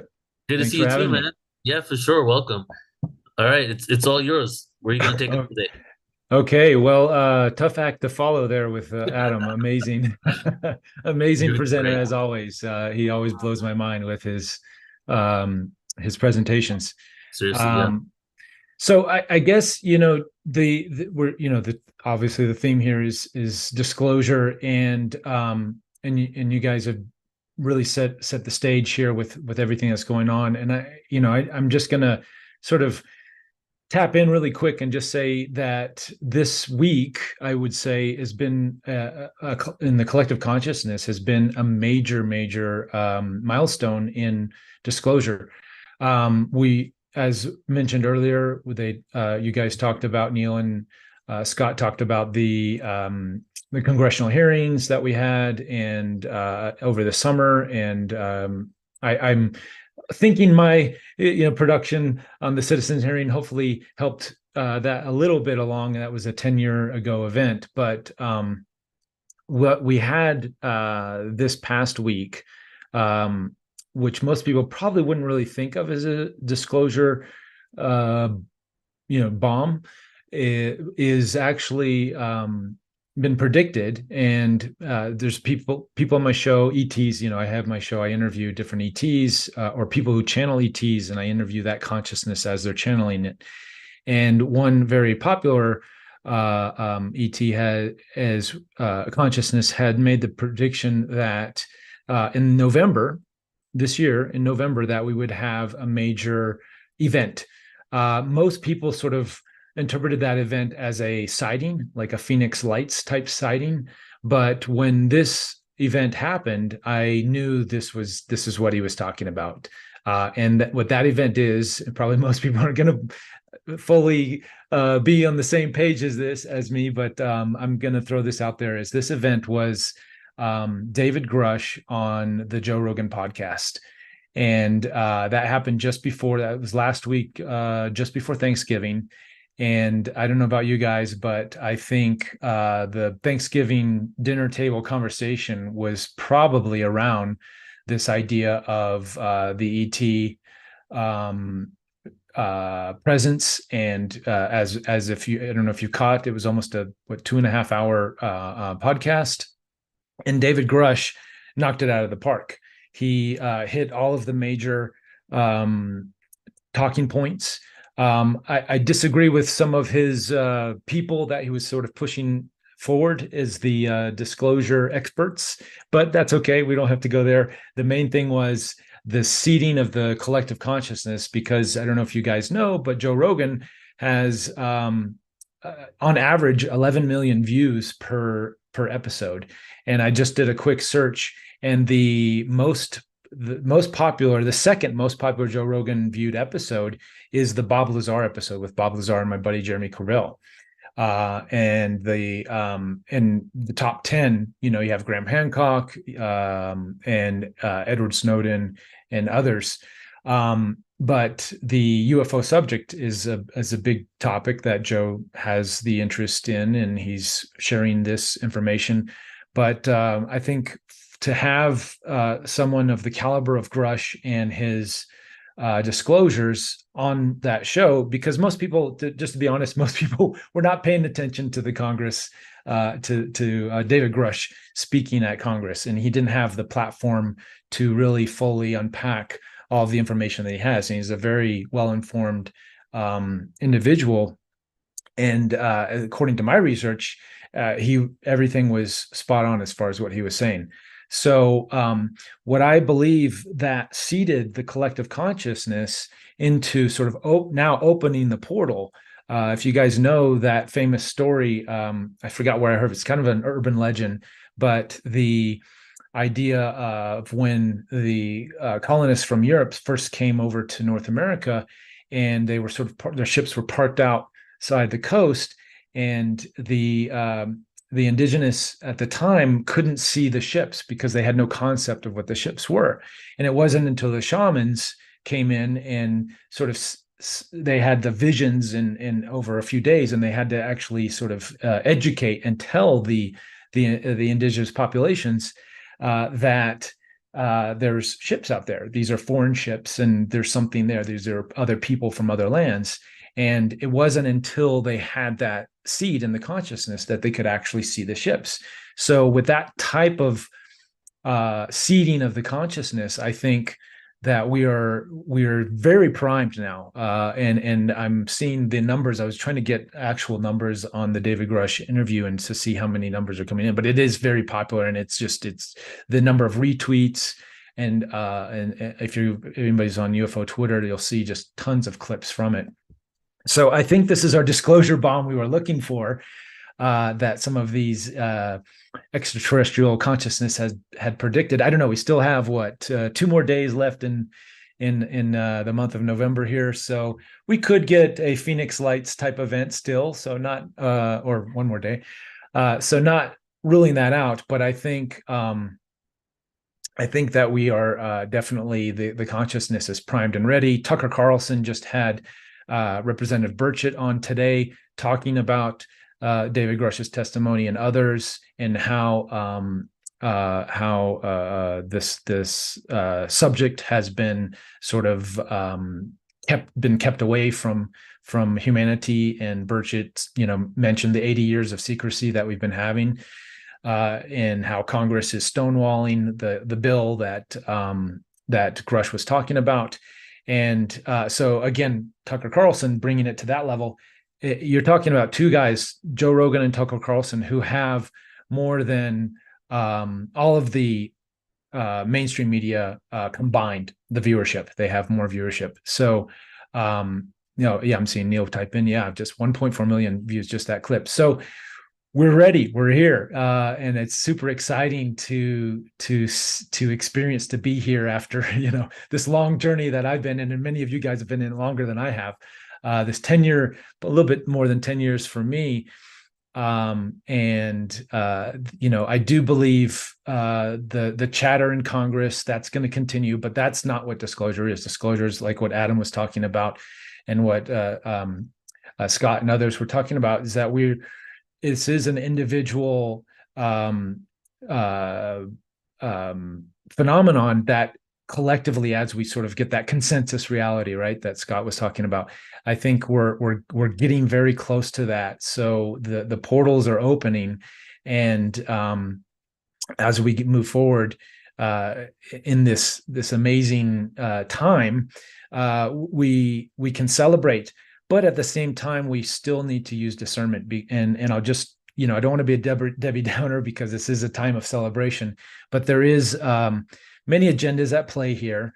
And I just want to put a discernment disclaimer, that we do need to sort of understand the different players that are involved. And this is a very complicated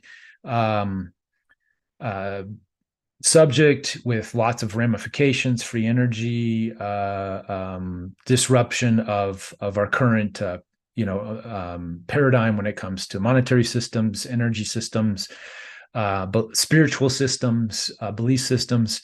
So use discernment in where the narrative is going to go from here, and celebrate, but just be careful, because there are certain players in my research. There are certain players that want disclosure, like we all do, but they want to sort of be the gatekeepers of that disclosure and sort of control the narrative for certain purposes. So, without going into that too much, unless Neil or somebody, if you guys want to talk about that, I'm glad to go into that a little bit more. But the main thing here is, I think with this group and what we're talking about is creating the portals and creating the platforms for us all to have these contact experiences, this exchange of technology and spiritual wisdom, and I think we're there. So that's really about all I have to say. Is let's celebrate on that, and I know Neil. You were a little bit behind in time, so hopefully my little rant will go a little bit shorter. But maybe I can just say, well, Neil, did you have any you want to? Well, love for you to share anything on whatever you that? want to share. I was going to make a couple comments and then just have you kind of give us your perspective on it. But do you have anything Sure. else you want to share? Yeah, well, I was just I'll follow up with my show and the ongoing podcasts and stuff like that. But we'll do that at the very end.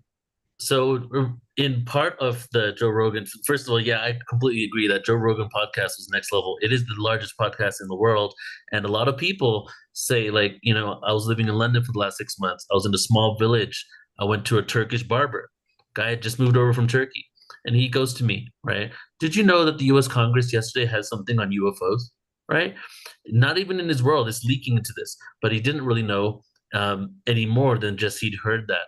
Now that it's been on Joe Rogan, many people that had just heard about it, oh, is there something going on about UFOs? I was at a comedy thing in Ireland and they were talking about it there, but none of them knew anything deeper. So what I feel this is going to do is allow a lot of those people who literally sit and listen to Joe Rogan, because he's just such a great, I just love him, right? So have the opportunity to drop deeper, but deeper than any other conversation that's taken place. Like that's what that podcast really showed. Exactly. Right?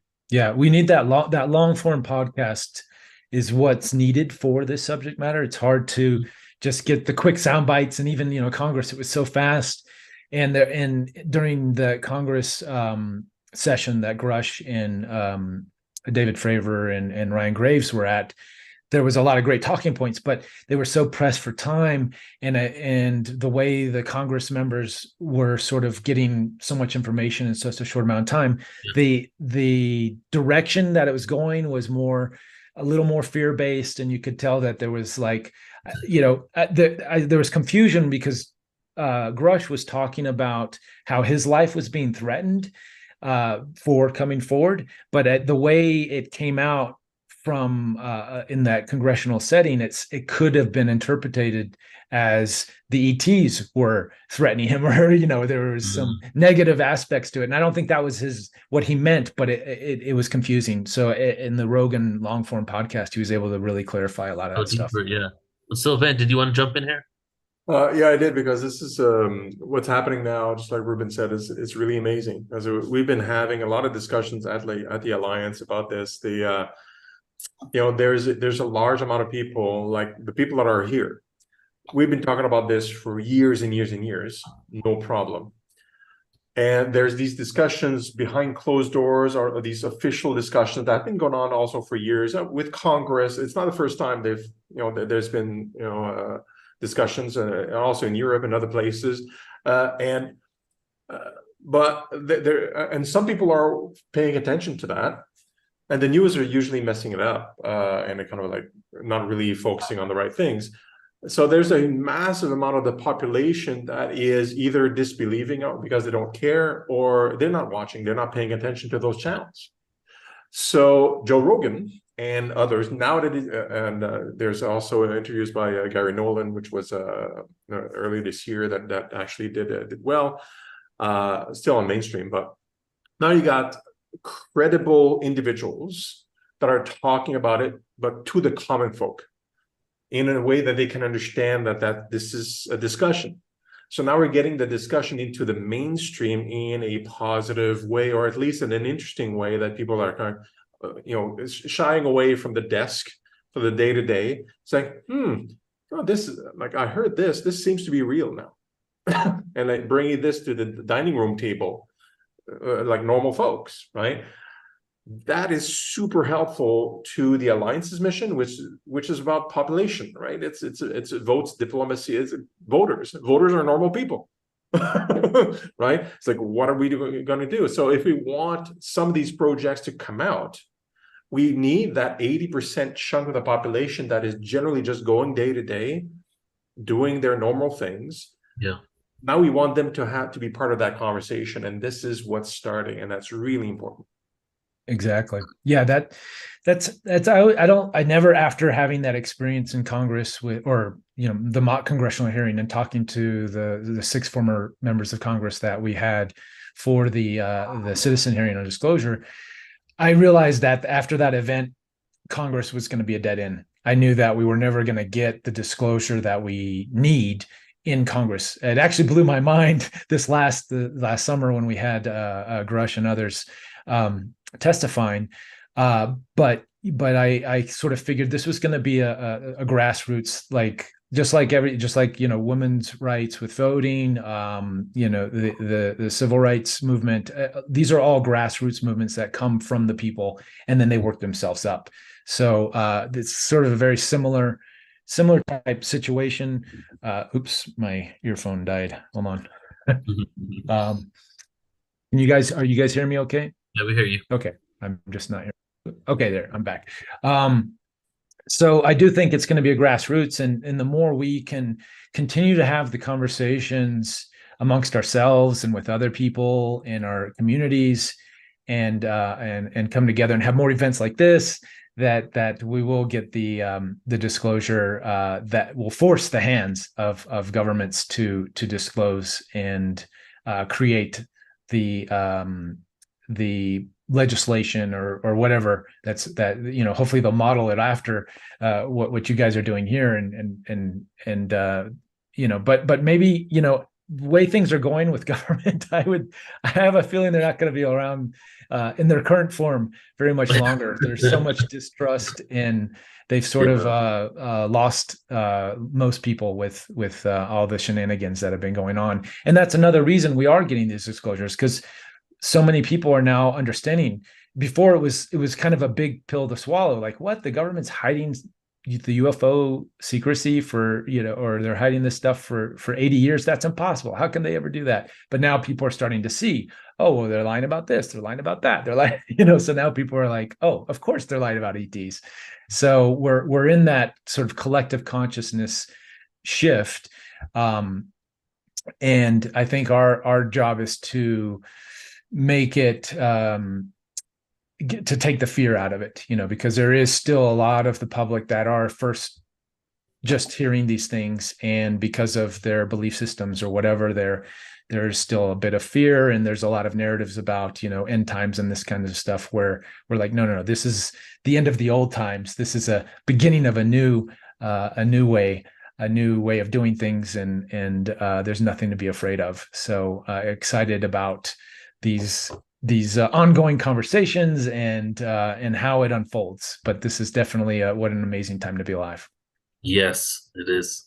And we're moving from the conversation from what's in the sky to who's behind these vehicles, and then the next one is having the actual conversations with these beings, right? And perfect segue for your work, because that's what you've been doing. I feel like you've had more conversations with interdimensional extraterrestrial beings than most people on the planet. So love, as we close out with your session here, just to share about your work. Yeah, it's that was sort of I started with the nuts and bolts, the citizen hearing and evidence-based research and that kind of thing, and then I started listening to some of these channeled messages coming from people who claim to channel ETs. And the more I listened to them, the more the puzzle pieces just sort of fit, and how the missing gaps that the evidence-based researchers sort of didn't have those puzzle pieces, and I'm like, wait, these guys over here are saying exactly what just fits perfectly within these missing areas. So as I started to explore that and dive deep, everything really made sense. And the biggest missing piece was really this spiritual aspect of, doing the inner work as individuals and collectives in our communities, and how we can come together and thrive and work together on Earth. As Adam was saying, this is our Earth home. We are all humans, even though we may have star family backgrounds. We are born from this planet, and that's where we can all find our commonality. And as I started diving into these conversations, that's what was being shared from these sort of higher perspectives, if not to put a hierarchy on things, but just to higher frequency perspectives, and civilizations that have gone through different evolutionary stages, and they share with us, well, you guys are going through what we went through, and we shifted our into these higher realms of consciousness, and sort of worked out our problems, and here's some nuggets for you guys to chew on, and maybe you guys can do this. And it's been an amazing journey. I've been working on that for about 10 years ongoing. I have a membership portal now, and doing weekly interviews with special guests and channelers, and new people coming around all the time, where the phenomenon is really taken off. 10 years ago, Neil, I think we were at Rob Gauthier's channel panel together, right? And now it's like the channeling, the number of channelers who have come online and are able to connect and share. It's you could throw a stone and hit a channeler these days. Right. It's quite amazing.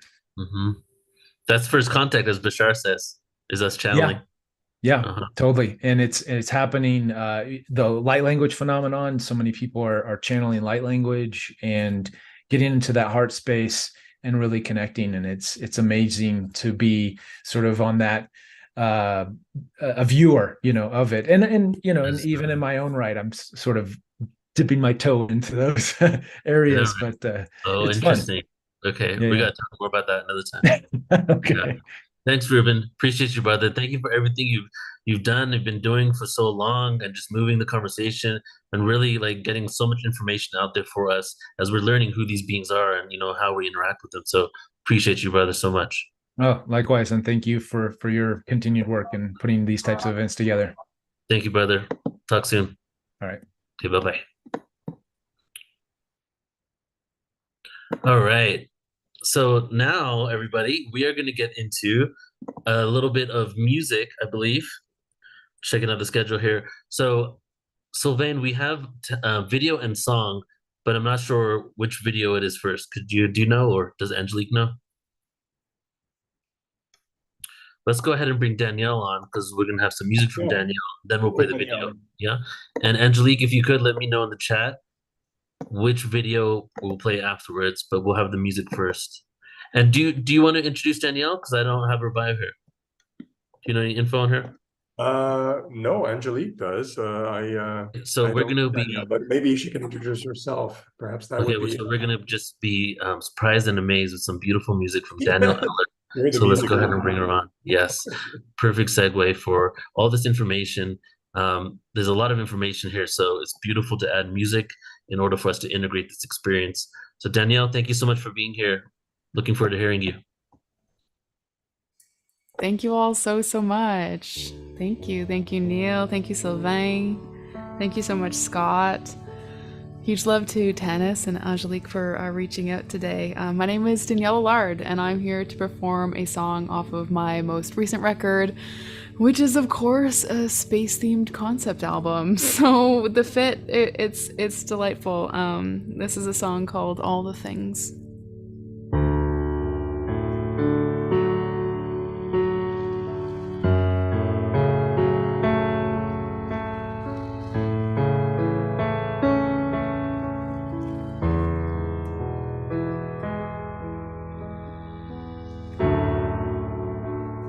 Outside of your window. Tell me all the things that you see.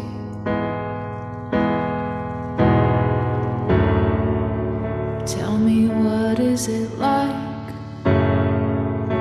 in all the places I can't be? Tell me that you are happy, that you have all the things that you need. Look out into the city, to all your memories in the buildings and the trees. Close your lovely eyes, smile at the sky, think of nothing but the sun on your skin.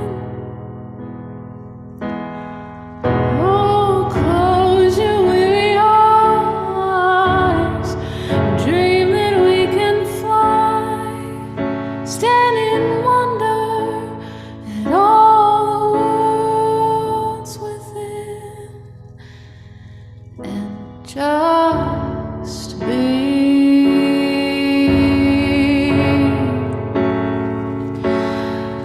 who you are, who you were meant to be. Just be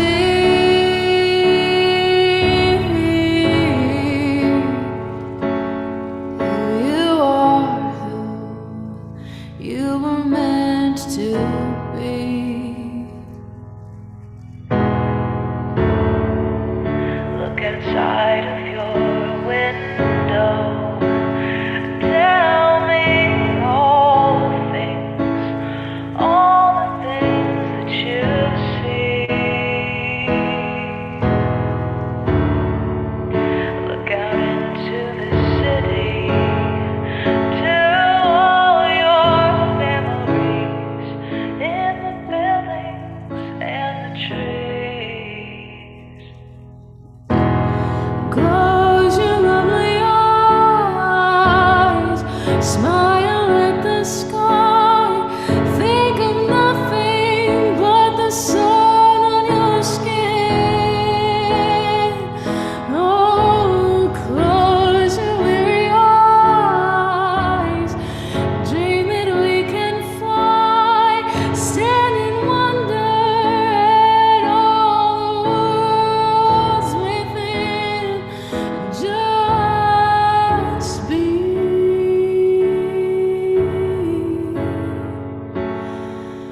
who you are, who you were meant to be.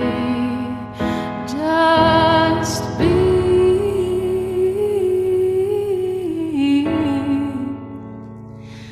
who you are, who you were meant to be. Thank you so much for allowing me to play music for you this evening. It was an honor to have you all in my basement. And sending so much love from Canada.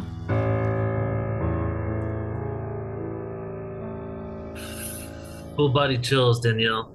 Full body chills. Thank you Amazing. so much, Neil. Thank you. And Thank could you let you. us know who you are? Just where we can find more music from you.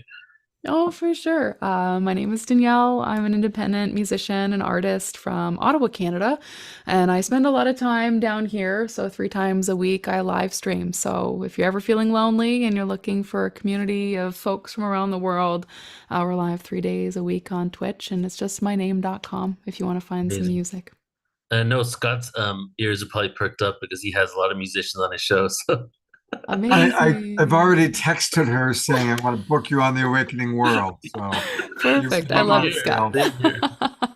Oh, No, you have such Wonderful. beautiful energy. Music's incredible. So you'll be hearing from me Thank you. too. Wonderful. Well, Thanks, enjoy the Daniel. rest, and it's been an honor to hear from everybody this evening.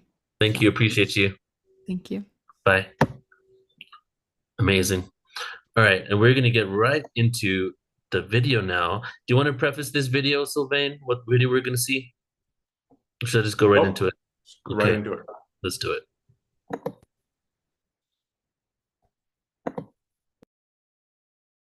Embassy for Extraterrestrials. What an amazing project, and oh, so much needed. But whatever the project, perhaps the more important the project, the more important the process.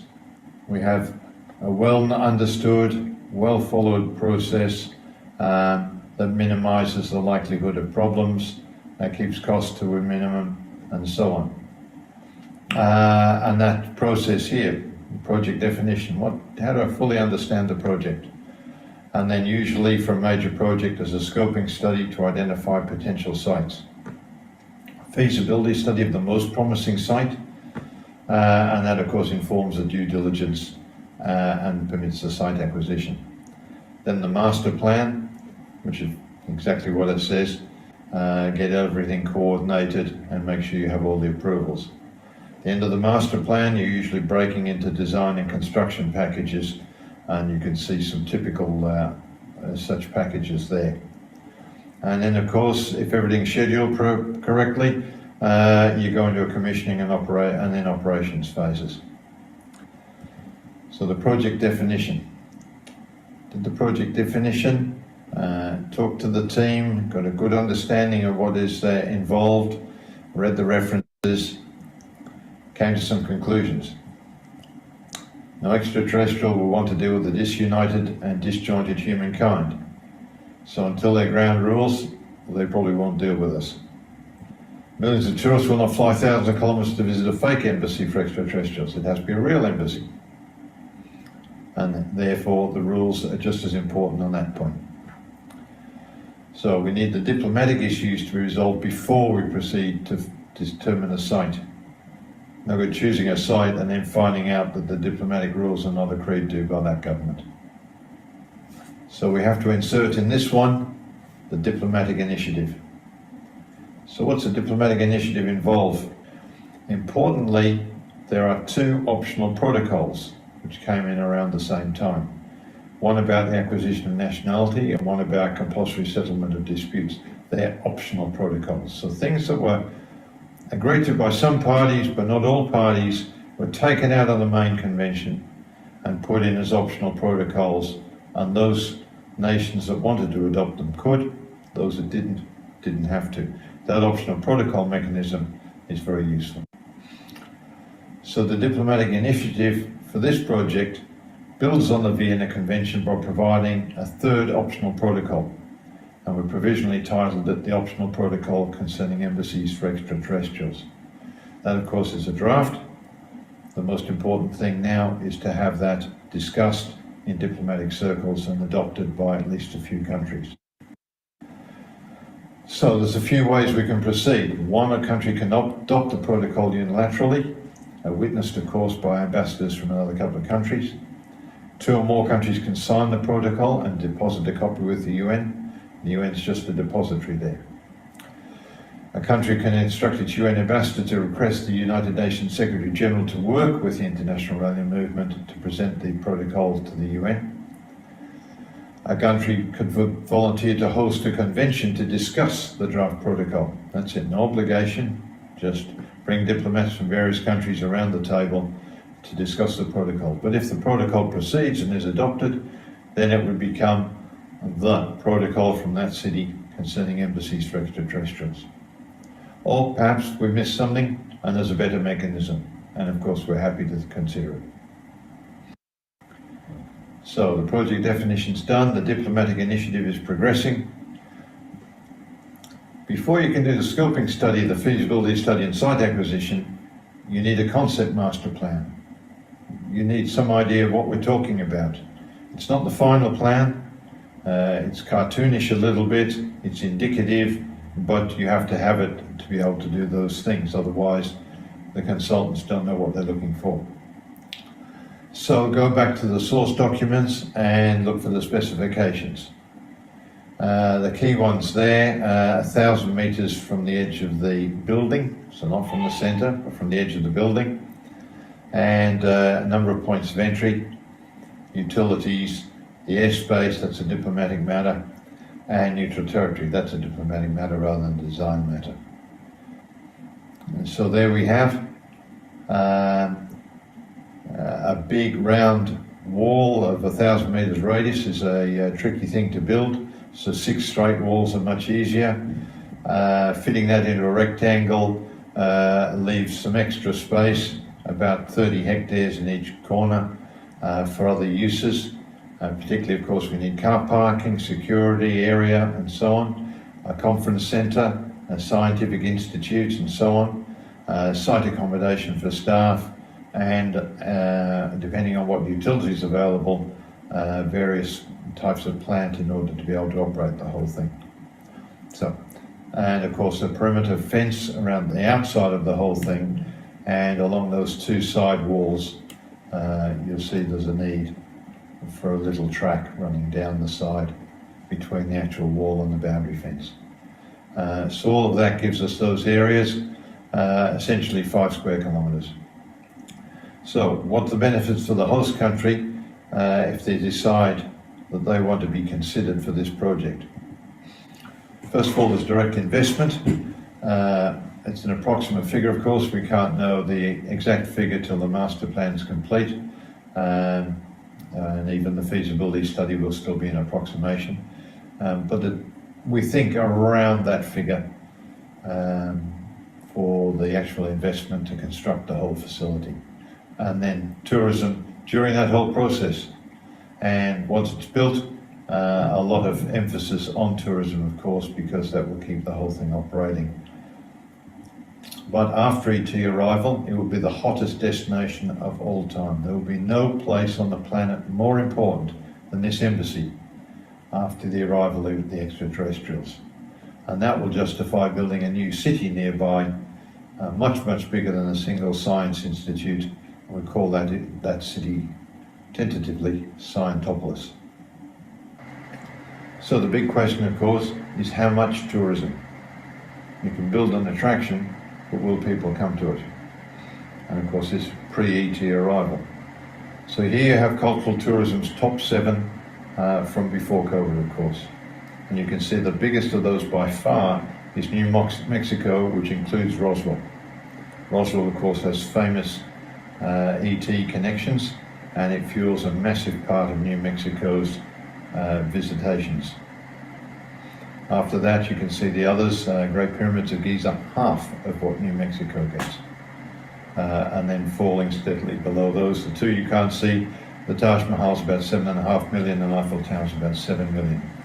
By the way, the UK gets about £1 billion worth of income from the visitors that just come for the crop circles. It's just crop circles. £1 billion worth of income. So what are our projections? Well, we think 3 million visitors a year would be quite modest. An average spend of about 800 per visitor is quite normal. So we're talking about a total spend of US 2.4 billion a year, which, as I said, is not that much more. It's less than double of what the UK gets just from crop circles, which of course are transient, only a few months of the year, and you don't know for sure where they will be, somewhere in the croplands, of course, in the middle of the country. After ET arrival, who knows? You won't be able to count it. They'll be building new airports.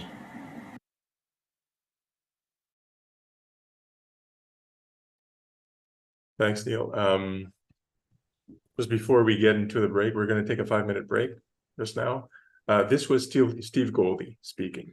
Steve Goldie is a international city planner. That's why he was speaking along those terms. He's the one that's been working with originally with the International Rally Movement on some of the planning. Now he's also working with us at the Alliance to to make sure the building happens correctly and according to rules, feasibility studies, and he's this is what he's been doing for a living for 30 years, and we have a team of architects available as well as other professionals that are working on some of those technicalities along with the diplomatic ventures. So just to show that this is a real project with real professionals working on it, and we are connecting with officials at those levels, diplomatic and political, to make it happen. So let's take that pee break for about 5 minutes, and then we'll come back for more. All right, see you guys back at what time is it over there? 6:15 Pacific. 5 minutes.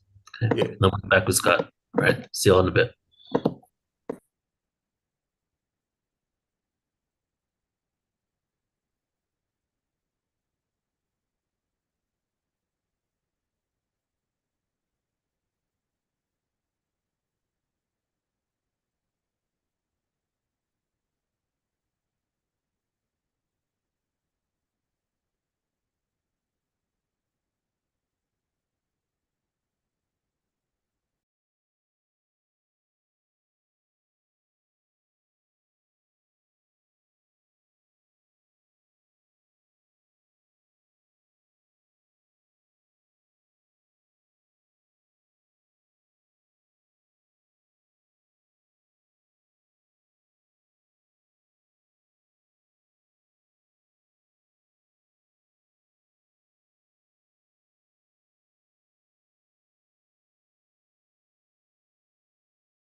All right, everybody, we are back. We are officially back for the continuation of this amazing program here today. And I have the honor to be introducing our next speaker. And let me just pull up his bio here so I can do him justice. And it is going to be none other than Scott Katamas. So Scott and we connected about, I think, 3-4 years ago, and it was on his Awakening World show, and he was doing it with Deborah Juicy back then. And, we've been kind of supporting each other with different types of events, gatherings. He's had me on his show multiple times. He's come and emceed on Portal to Ascension. And just the amount of commitment and love, before I get into his official bio here, amount of commitment and love and dedication he has to consistently show up for people and to be doing this work and accumulating many amazing speakers and musicians in order to create a platform for people to go to and experience a sense of joy, connectivity, unity is pretty incredible. So I really have to take my hat off to Scott and what he's done, especially during the COVID times, because during those times, he was creating some events for people where people were stuck at home and providing a lot of inspiration and love, which is why I feel he has such a dedicated following right now, because of all the energy that he put out there alongside Deborah in the beginning and continues to do so. So Scott Katamas is the creator of Love Coach Academy and the Global Peace Tribe. He has a very successful career as a writer, director, producer of educational programming, where he won multiple Emmy Awards and reached millions of people through his productions. He worked with many leaders in New Thought field, including Dr. Marshall Rosenberg, Tony Robbins, Deepak Chopra, Wayne Dyer, Ram Dass, and more. He was so impressed with the transformational power of these tools, he shifted in being a full-time life coach and teacher. When the pandemic hit, Scott immediately put together a full slate of free online programs with his senior love coaches. He's also partnered with longtime friend Deborah Juicy to create Saturday Night Alive and the Global Peace Tribe, that he's still continuing creating events through Awakening World. Through the Love Coach Academy, there are currently a dozen weekly online shows. I think this is a little old, probably. You've probably done much more since then. And I'll just say here that now he just continues doing this work, and I'm just really honored to be able to be connected with Scott and just be walking this path of awakening with him, just providing a lot of content and connecting people so that we can have a sense of unity as we move forward and become the world citizens that we are all destined to be. So Scott, appreciate you, brother. Thank you so much for everything you do, man. Oh, thank you, Neil. That's a really beautiful introduction. And, it's happening. It really is happening. It's an incredibly exciting time. And it's a powerful time on the planet. And because this is such a special time, I have a very special gift I'm going to give to you and the entire audience. And that is, I am going to share with everybody the meaning of life. Who wants to know the meaning of life? Well, tonight I'm going to share it with you. And I'm actually not joking. I mean this sincerely. So, about 25 years ago, when I was producing television, and a lot of you probably watched the shows that I was a producer on, Strange Universe, The Other Side, The Paranormal Borderline, Looking Beyond. And it was really an amazing time being a producer on all those shows. And we did, of course, several shows on near-death experiences. I became good friends with a lot of the people in that world, and still bring people like Daniel Brinkley and some of the others onto my current show, The Awakening World. At the time, the world's foremost authority on near-death experiences was a man, Dr. Kenneth Ring like on your finger. And you can Google him, you can read, he's written several books. Clinical psychologist who really dedicated 10 years of his life to studying authentic, legitimate near-death experiences. He would only accept a case if it was somebody who had been declared dead by a doctor or a police officer. They had to have been dead for at least 20 minutes. They had to have at least some partial memory of what happened while they were out there. And most of all, they had to be willing to be interviewed and hypnotized by a professional hypnotist while Dr. Ring would ask questions to probe the subconscious. By the time I first interviewed him, he had been doing this for 10 years. He had researched 300 cases all across the world, black, brown, yellow, white children, adults, Christians, Jews, atheists, Muslims, you name it. And people's experiences were very varied. And for the most part, people's experiences usually fit within their spiritual beliefs. Christians would see Jesus or Mary. Buddhists would see the Buddha. Some people saw deceased relatives. Some people saw the big golden light. It really varied. But there was a commonality he had not even been looking for when he started. See, when he started, he was a clinical psychologist. He was an atheist. He was skeptical. He didn't have a spiritual background. He actually thought that a near-death experience was the brain shutting down, and that's why people would have those experiences. That's what he thought when he began. 10 years later, he had definitely changed his belief system and had gone much more spiritual because of what I'm about to share. Again, the meaning of life. Almost every single person had at some time in their near-death experience a moment of either being shown the meaning of their life or remembering the meaning of their life or having an experience of it. And it was always a variation on the same theme. We're here to learn to love, starting with ourselves. Now, each person had their own unique caveat, their own unique challenge. I'm here to learn to love myself, even though I lost my legs in a car accident, or even though I'm an alcoholic, or my father beat me, or my business failed, or whatever their trauma was. You know, they would have that, oh my God, yeah, I'm here to learn to love myself, despite the wounding or the disillusionment or the challenge. Now, I first met Dr. Ring around 1995, 1996. So it was a long time ago. And that was actually before I went into my whole love coaching time. But it's been interesting because as a relationship coach, I get very close to people, and I've been able to apply what I learned from Dr. Ring. Okay, as I'm working with this person, what if the meaning of their life is learning to love themselves despite whatever it is that they're dealing with? And after working with a lot of people, thousands, I'm convinced that this really is the meaning of life. We're here to learn to love. You know, earlier we talked about the incredible illusion of separation that most people are under. Most people are under the hypnosis of thinking that they are just this body and they are separate from everybody else. And so because of that illusion of separation, that's why greed can take place, and you know, people will do whatever it takes just to survive, just to take care of themselves.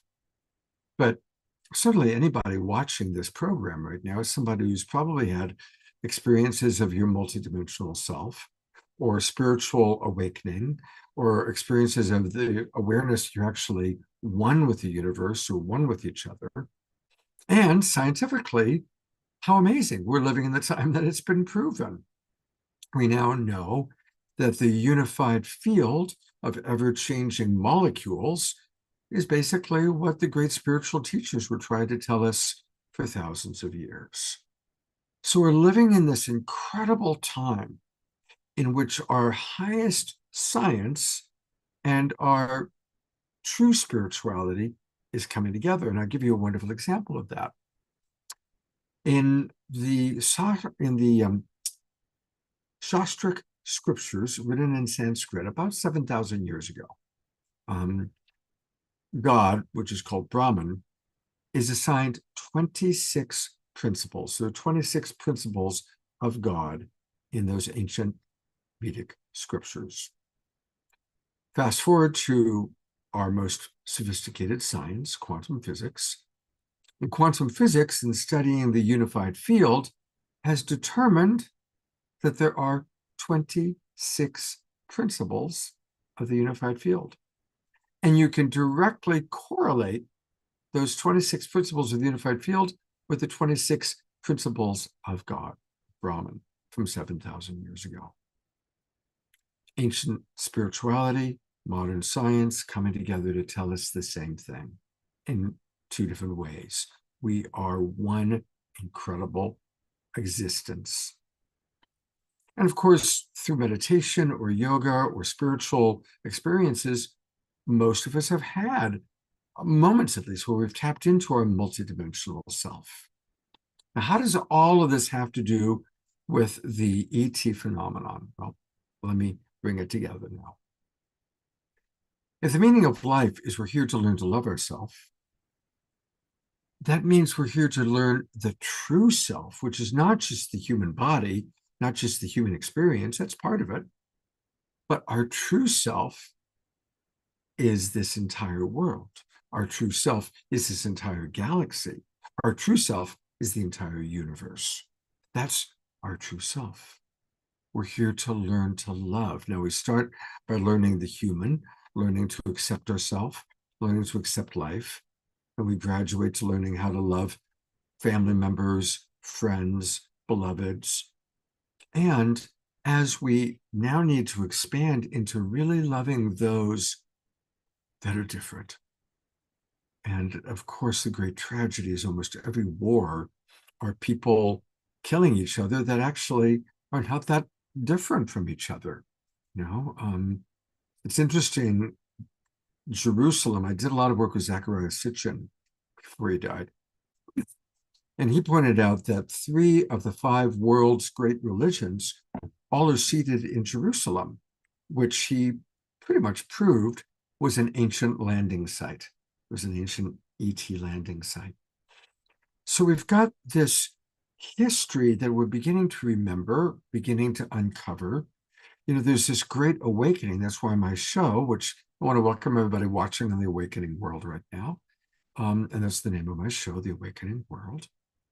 That's what's happening. We're in an awakening world. We're remembering who we truly are. We're remembering the real nature of reality. We're breaking out of the illusion of separation.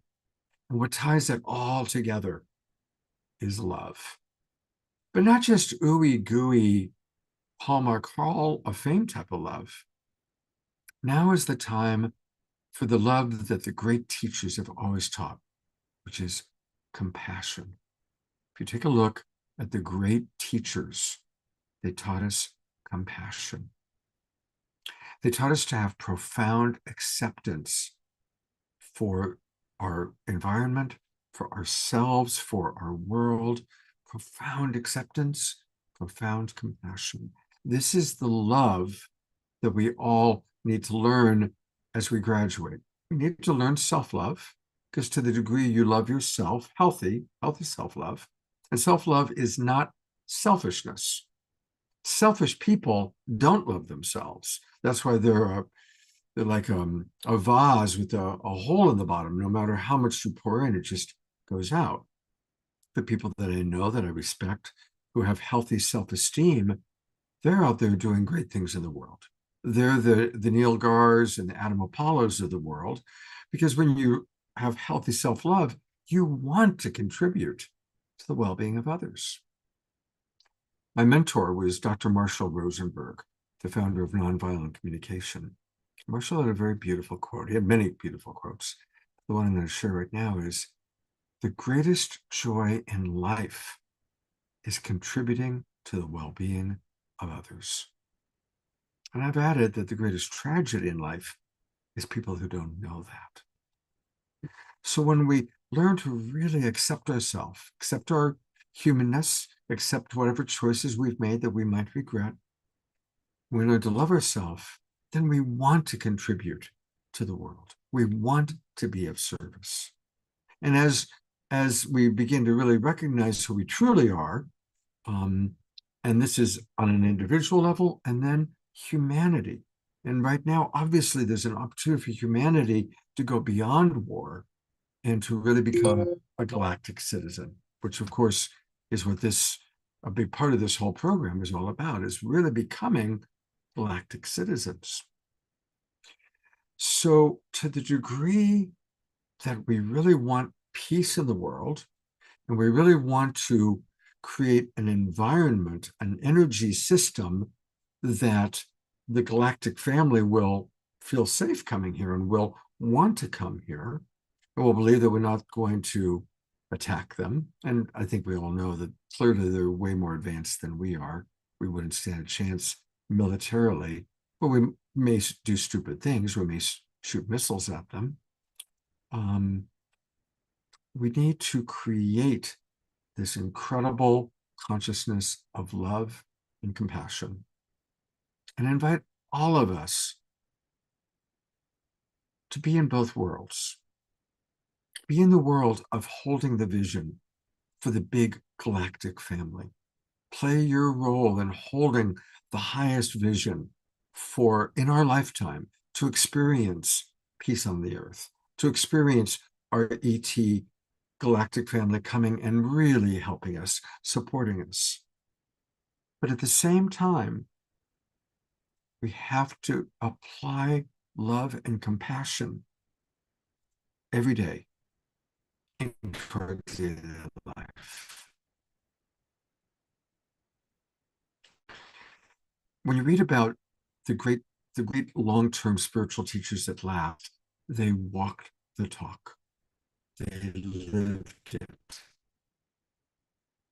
Now, I think we all have known people that had big epic dreams from a place of power. And certainly the whole reason that there hasn't been disclosure has been because the military industrial complex wanted to keep their hands on that technology, did not want free energy to be available. And I won't repeat all of that because Adam Apollo did a great job of describing all that.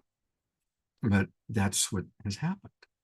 So we need to, in our daily lives, really apply healthy self-love, healthy acceptance, healthy love of the people around us, healthy love and at least acceptance for those who think differently than we do, or have a different color skin, or a different generation, or a different religion, or a different belief system. We've got to practice it ourselves. Because those of us that are kind of attracted to this movement, we are the global peace tribe, whatever you want to call it. We are the portal to ascension. We are all the different organizations that are represented here. We are the imaginal cells finding each other. You know, a caterpillar, and I always love this analogy, most of you have heard it. A caterpillar has a voracious appetite. It eats so much that it bloats up and it dies.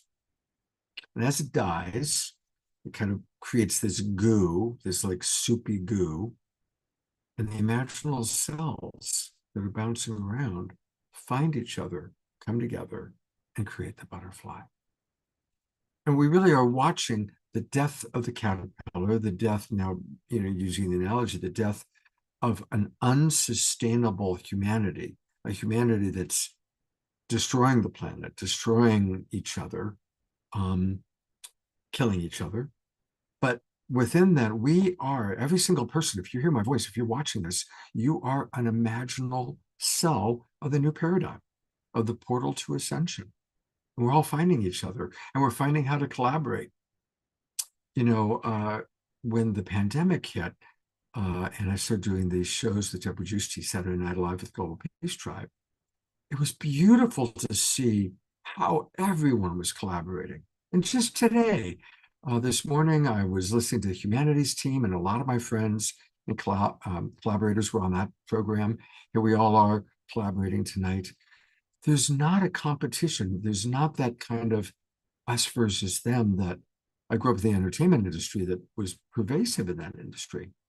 In this field, in our global peace tribe, awakening world, portal to ascension reality, we're all supporting each other. We're all finding ways to collaborate and co-create, because we're here to create the new paradigm.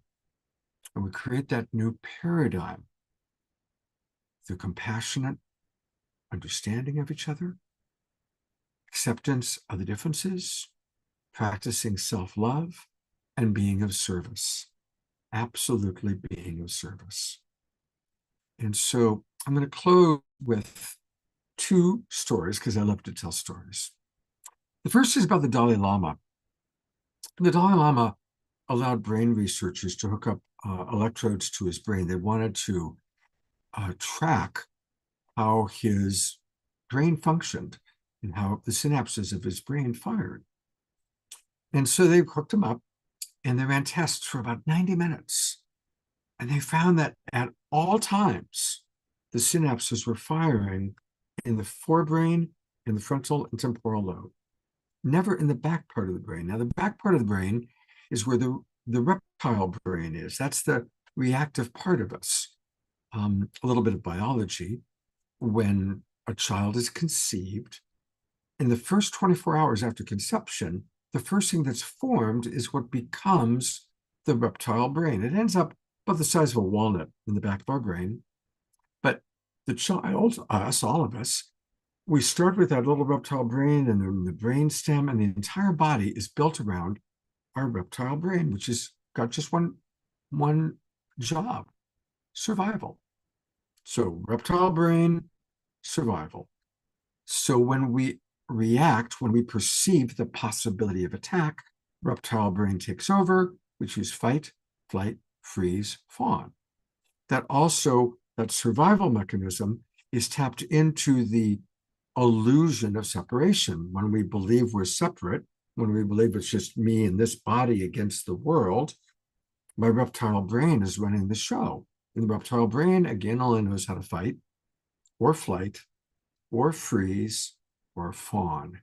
Fawn is like the small dog that when the big dog attacks it, it gets on its back, it surrenders, it exposes its neck, and says, okay, you win. Please don't kill me.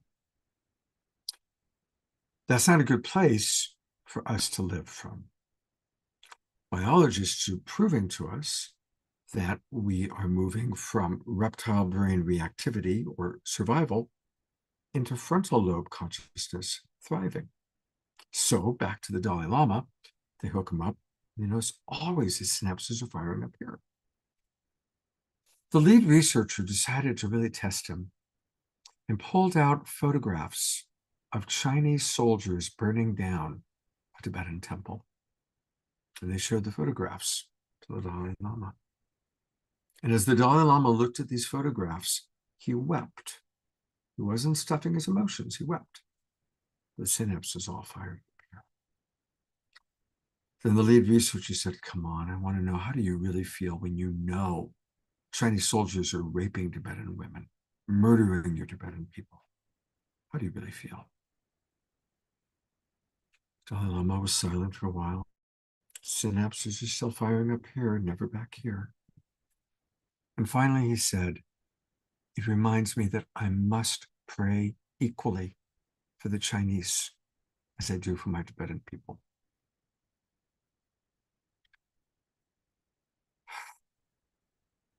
This is the movement of the human species. We are going from reptile brain reaction into frontal lobe responsiveness. Now, each and every one of us are going to have moments in which painful things are happening. An ex-wife, an ex-husband, a teenage son, a mother-in-law, a disgruntled employee, a difficult boss, the person flipping you off on the freeway, whatever it is, we're going to have moments where people say and do things that agitate us, that hurt us, that trigger us.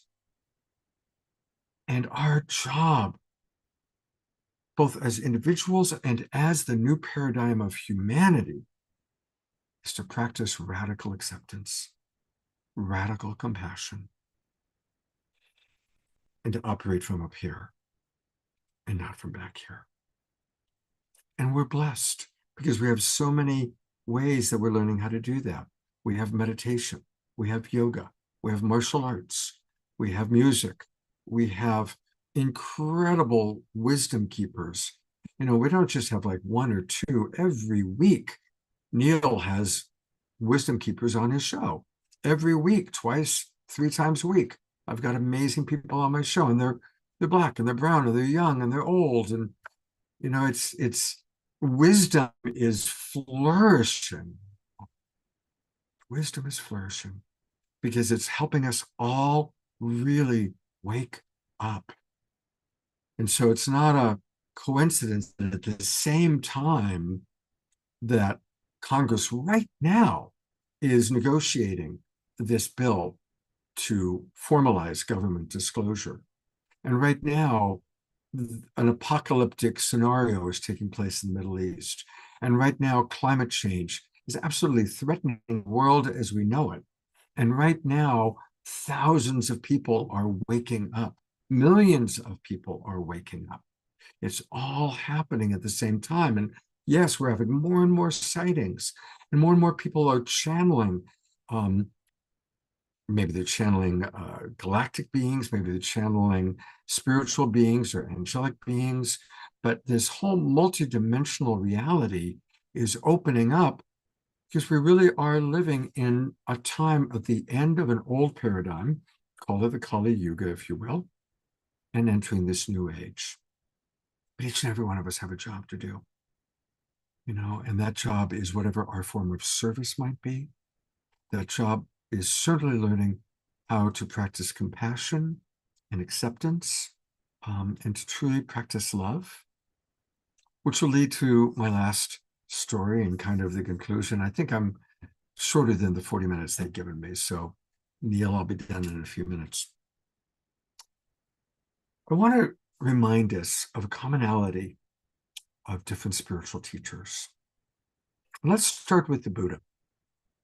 Many of you may know the story of Prince Siddhartha. He was, and this is historical fact, by the way. They have a lot more historical records about Prince Siddhartha and the Buddha than we actually even have, at least that we publicly have, of Jesus, of Yeshua. So Prince Siddhartha, his father was a sultan, a king, and he grew up in incredible wealth. And his father was kind of eccentric. His father only wanted his son, young Siddhartha, to experience perfection. So the father used a lot of the wealth to make sure that there was only perfect food and perfect people, and everything was young and beautiful. And Siddhartha was just like this super happy teenager. Life was amazing. One day he's playing hide and seek with his friends. He decides to hide outside the palace walls. So he drops outside the palace walls into India, 500 BC.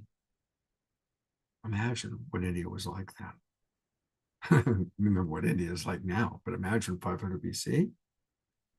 And so he saw death in the streets. He saw old age. He saw people with terrible disease. He saw just, the incredible suffering of human beings outside the palace walls.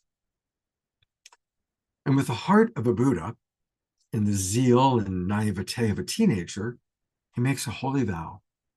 I cannot and will not go back to my life of luxury until I have alleviated all the suffering in the world. And so he sets off his adventures, his travels.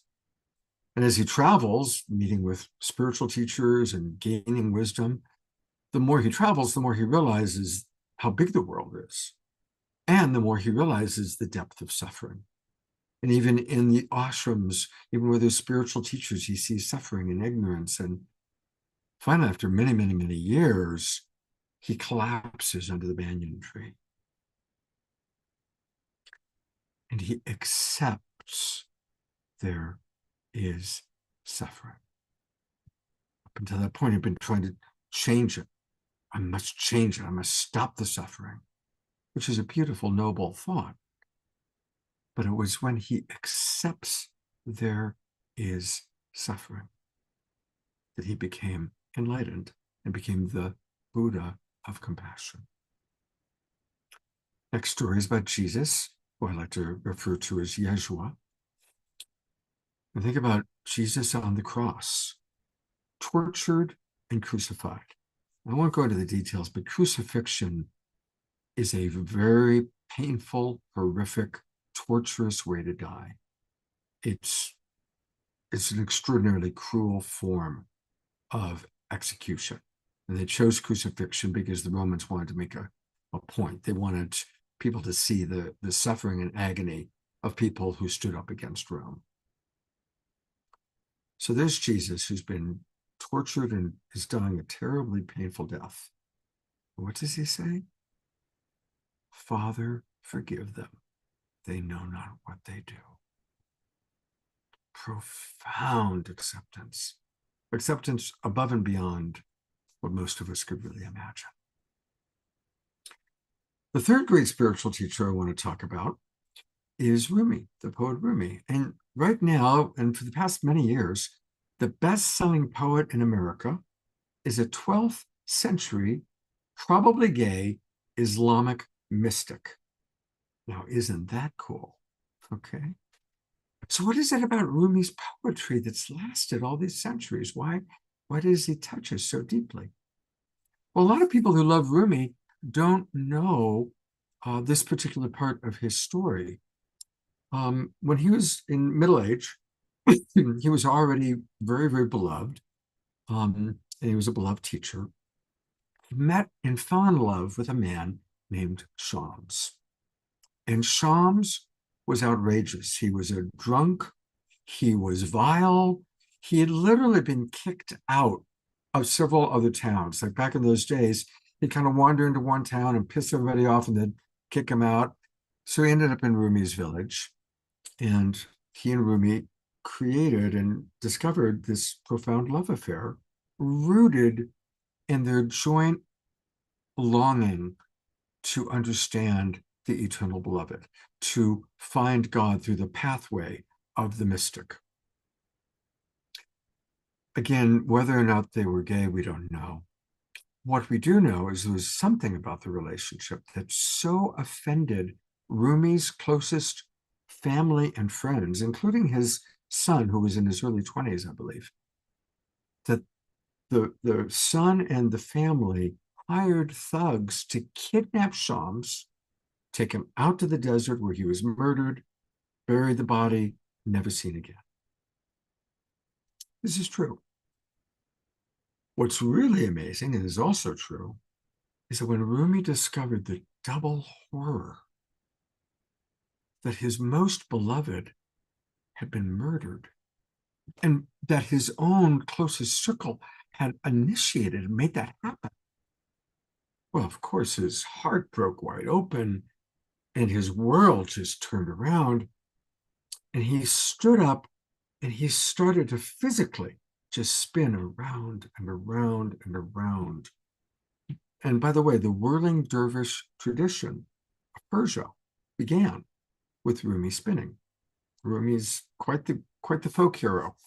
And that's how that whole tradition began, because as he was spinning in the depth of his pain, in the depth of the most horrible moment of his life, he came to this profound choice that he would find Shams. He wasn't going to find Shams out in the desert. He would find Shams through the pathway, the mystical pathway of the broken heart. And so much of Rumi's later poetry speaks to this. When you're reading poems and these things like, stomp on my heart and drink from the wine, he's talking about his own personal pain. And he references a lot the eternal beloved, and that was a double entendre for him. It was, of course, the big beloved, and also his desire to find Shams. Again, profound acceptance on the part of Rumi. And here we are, gobbling up his poetry 8 centuries later. So I leave us with this request that let's really do both things. Let's find our form of service. Many of you know what your form of service is and you're doing it.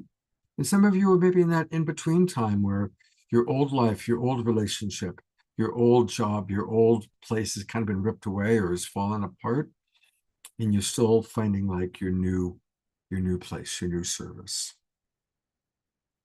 Do the service that you're called to do, and really work on compassion and acceptance, because we are the ones we've been waiting for. We are the imaginal selves of the new paradigm. each and every one of us have our own role to play. And it's essential that we do it all with love. I love the Beatles, but I want to change it from all you need is love to do everything with love. In fact, my friend Johanna Beekman rewrote the song for us for the Global Peace Tribe. So now we one of our anthems is do everything with love. And that's my final message. Whether we are connecting one-on-one to our galactic family or our angelic realm, or whether we're doing something as epic as building the diplomatic mission, whether it's doing something as epic as what Adam Apollo is doing, or whether just you're a nurse and you take good care of people, God bless you, or you're a mother raising your child as best as you can. Whatever our role is, and every role is equally valuable, do it with love, do it with compassion, do it with acceptance. And as we raise our vibration, we become available more and more for the one-on-one intergalactic experience.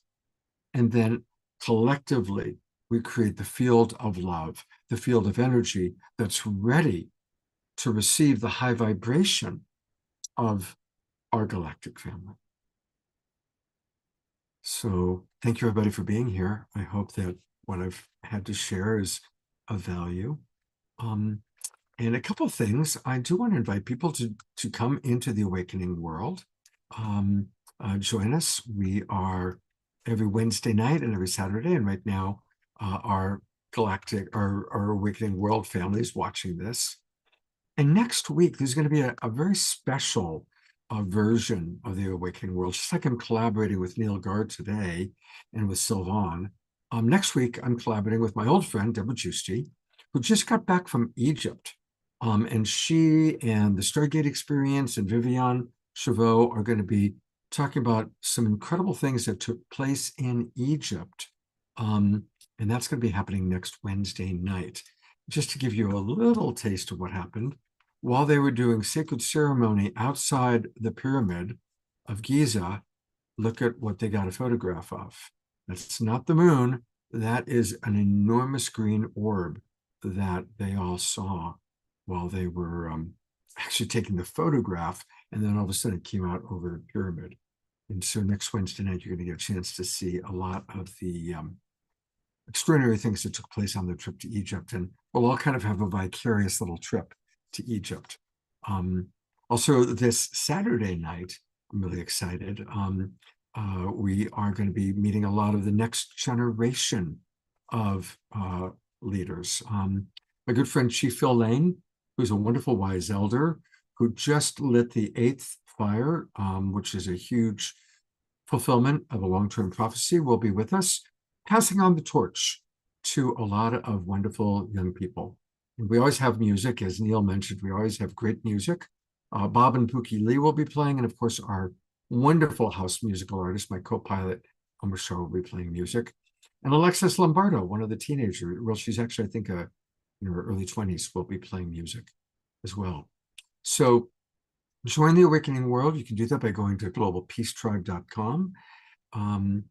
And Sylvan, please come on back, and Neil, and love to open up. And I see Nicole is with us. Hello, Nicole. Thank you so much, Scott. Gives me chills when we talk about love, because love is universal. It is giving to ourselves and to everybody else unconditionally, right? And that's what the world needs. If everybody was love, there would be no conflict. And we'd be able to greet our brothers and sisters from all nations and from up above, other dimensions, whatever, and we would have a laugh.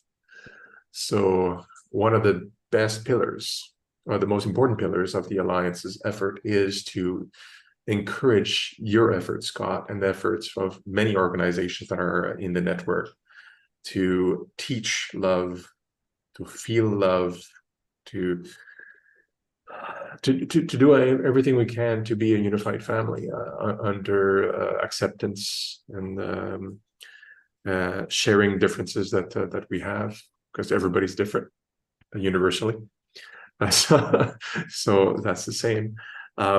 We have, to continue the topic that Scott so expertly started, we have another guest that I've known for many a year, in fact. Nicole Bertrand is a friend of mine, so it was a pleasure for me to invite her here, because one of the things that I really know from many years is that the International Rallying Movement, who started the ET Embassy Project way back then, teaches about love all the time. It's also a very strong component of the philosophy. So I figured, let's get Nicole here to talk about love, and in particular, the topic would be about why it's important for welcoming an ET civilization, right? So let's talk about that with Nicole. Now, Nicole studied pedagogy and sexology at the university, so she's that's her background. She studied yoga in Shivananda ashrams to become an advanced yoga teacher back in the day. She started her professional career as a mathematics teacher and taught in the public school system for about 20 years. During that time, her interest in Buddhism and Zen practices led her to learn transcendental meditation. After a long public school teaching career, she landed in Guadeloupe to teach yoga on the beach. From there, she moved to France. She started creating seminars for public company leaders in the fields of personal development, communication, sexual education, and stress management. She gave seminars in France, Switzerland, Guadeloupe, Martinique, and several years before moving back to Montreal in 1993. Nicole's journey of love and wellness included joining the International Rallying Movement in 1980 to help the last messenger of our extraterrestrial creators in his mission to prepare their return on Earth around the year 2035. She attended yearly seminars given by the Prophet Rael in Quebec, France, Guadeloupe, Japan, USA, and soon after, she joined the International Teachers Team, giving happiness seminars in those countries as well. She's now Bishop Guide of the International Rallying Movement. She firmly believes that personal happiness is the building block to a happy and peaceful humanity. She enjoys creating workshops aimed to increase the level of love and peace on Earth. So we can soon welcome our creators in a peaceful world. Nicole lives in Montreal. Nicole, welcome to the conference for First Contact. It's such a pleasure to see you here. Thank you, Sylvain, and everyone who contributed to organize this beautiful event. What a pleasure to be with you from all different backgrounds with one purpose, a common purpose, to be open to the universe, which is infinite.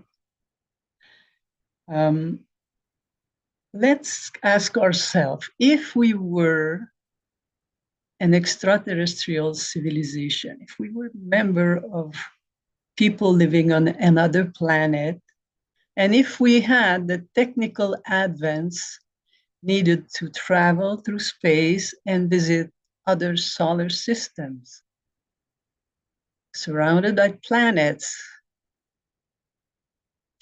with people living on it. And if through our travel, we discover this planet called Earth, and through our very, very advanced technology, we can see what's going on there. If we were in their shoes at this very moment of the history of humankind on Earth, would we want to land on that planet? Probably not. And that's actually the message that was given to the last prophet, Rael, which means the messenger of the Elohim. The Elohim are one of those civilizations who 25,000 years ago was able to create life on our own planet. They were so advanced, they created through genetic engineering, with their mastering of DNA, they were able to create very simple species flowers, seaweeds, planktons, then animals, then bigger animals with the smaller ones. And eventually, some people in those 7 teams of creators that were here, some of them said, why not create human beings like us in our own image? That's what they did. They actually created life on our planet in their own image. When we hear that sentence, probably most of us think of the Bible. But in the Bible, unfortunately, the name of those creators was mistranslated. They were named God. We were talking and we learned about God, one God, singular. In reality, the word Elohim means those who came from the sky. Those is plural. The singular of Elohim is Eloha. It's in ancient Hebrew. Through many translations of the Bible, if you're like me, you learned about God, a singular God who created everything from nothing. So there is some mistranslation and there's also some deviation from reality, but the essence of the Genesis in the Bible is there. So those creators came here, created human beings, and they would like to come back. They waited long enough, and through the development of our humanity, to help our ancestors to grow through wisdom rather than the opposite, they sent different prophets. The prophets of the Old Testament, Abraham, Moses, but also Jesus, and Buddha, Muhammad, and Joseph Smith. About 40 prophets were initiated by them to help humanity at different places on the planet and at different period in the development of humanity. Because the Elohim had a goal. Their goal was to let us grow as an entity, let us grow until we can understand how life started on Earth. It's one of the questions that we always, probably we all ask ourselves, how did it start? Well, we have a few answers from school. God created from nothing, from school also. We come from monkeys. Personally, I didn't like any of those, but I'm very privileged that I discovered 50 years ago almost a book called the Book That Tells the Truth. If you want to research, it's now called The Intelligent Design. In this book, the last prophet chosen by the Elohim, his name is Rael, like in the word Israel. Rael means the ambassador of the Elohim, the light of the Elohim. This man, 50 years ago, had a physical encounter with one of those creators who came on Earth to create life. And he was explained how life started, what I'm telling you now. And he was asked to write a book so that now that our humanity can understand scientific discoveries and can anticipate traveling through space, we can now understand what happened with our humanity when it started 13,000 years ago. So Rael, being the last prophet, means that his mission is to prepare the comeback of our creators on Earth. They would love to be recognized by intelligent people who stand up and welcome them as equal. They created us in their own image. So this is the mission of Rael and the Raelian movement, which I joined 40 years ago, plus 45 almost now, is to inform people that whatever our background, we have to recognize that all the races on Earth have been created by the Elohim, that all the religions on Earth have been initiated by some messenger, some prophet guided by the Elohim. And just those two revelations can help us to bring us together, to abolish our racism, to abolish our hate for different religions. So the message of the Elohim is we would like to come back on Earth in one embassy, and they gave to Rael the plan for the embassy that was shown during this program. But they said also there will be another condition. When the embassy will be built, they will land only if this planet is filled with love and peace. Therefore, the importance of building peace, and the question is, how do we build peace? Why do people fight? When there is war, most of the time it's because people look at what differentiates us. Racist wars are because of the race. Religious wars are because of different religions. Any kind of dispute, of conflict, is based on the fact that people focus more on what differentiates them than on what makes them brothers and sisters. So love is the premise to peace. And that's why the last messenger, Rael, talks about love so much. And I would like to invite you, it might be the first time for some of you that you will see and hear Rael talking. He lives at the moment in Japan, in a small island called Okinawa.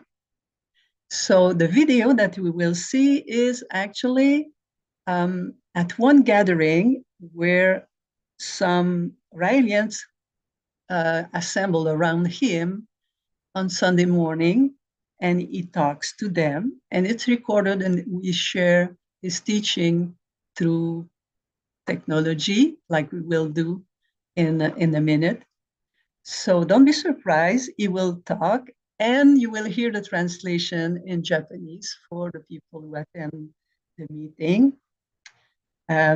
It won't be long, but I'm sure that you will be touched by the teaching of the last prophet. So I will ask the technical team if they can start the video, please.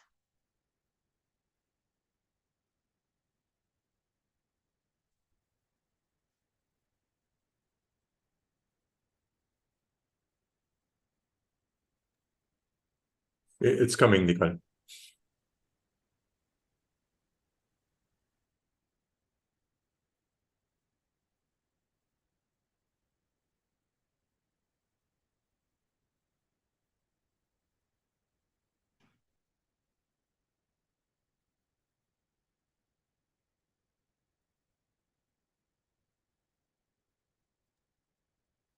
While Neil is looking for the video, it's going to pop up, I'm sure.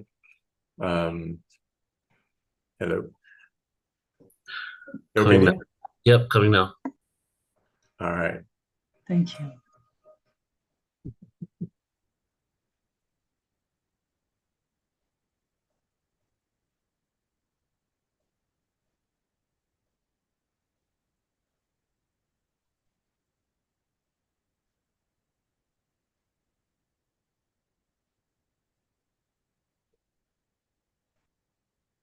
The planet the Elohim. Welcoming the Elohim. The planet the Elohim.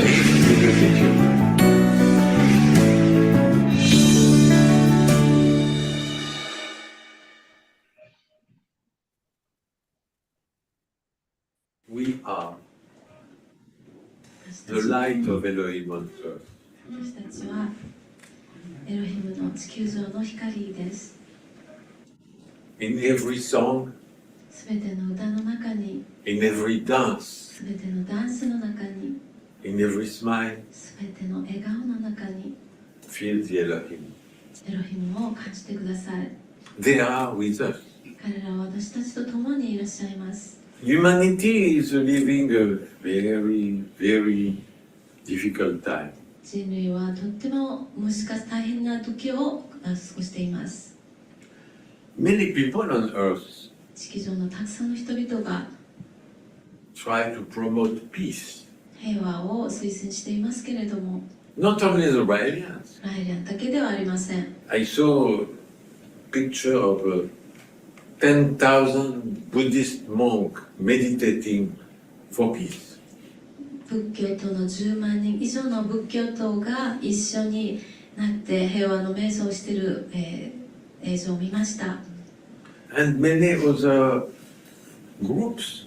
そしてもう他のたくさんのグループが Not only Israelian, we do meditate 1 minute for peace, but many groups are doing it. 私たちライリアンが1分間の平和瞑想をやっているんですけれども、他にもたくさんのグループがやってます。 But でも at the same time, 同時に every day, 毎日 people make 100 new atomic bombs. 人々は毎日何百個の新しい原爆を作っています。 We meditate for peace, 私たちは平和の瞑想をします。 talk about peace. 平和について話します。 Thousands of people on earth talk about peace. 地球上の何千人の人々が、何千もの人々が平和について話してますが、 Spread love and peace. 平和と愛を広めています。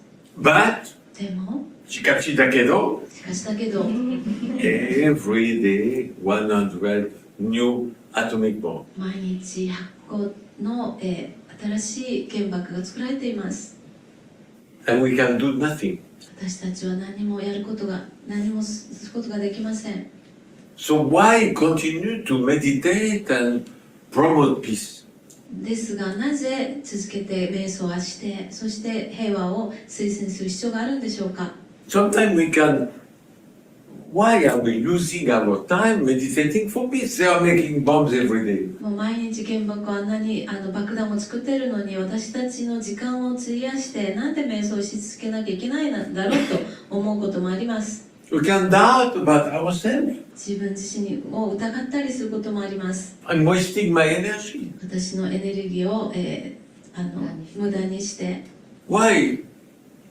They make bombs same time. もう同時に爆弾を作っているのになぜやってるんだろう、私たち So は。 we can lose hope そうやって希望をなくしてしまいます。 and cry 泣いたり and stop everything. で、全てをやめてしまうこともできます。 Why we continue? でも、なぜ私たちは続けてるんでしょうか。 That's interesting. それが興味深いです。 Because なぜなら、 the link between Elohim and us 私たちとエロヒムと私たちとのそのつながりは is stronger than all the armies of the world. 世界のどんな軍隊よりもそのつながりの方が強いです。 The power of love. 愛の力というのは There is not one atomic bomb more powerful than love.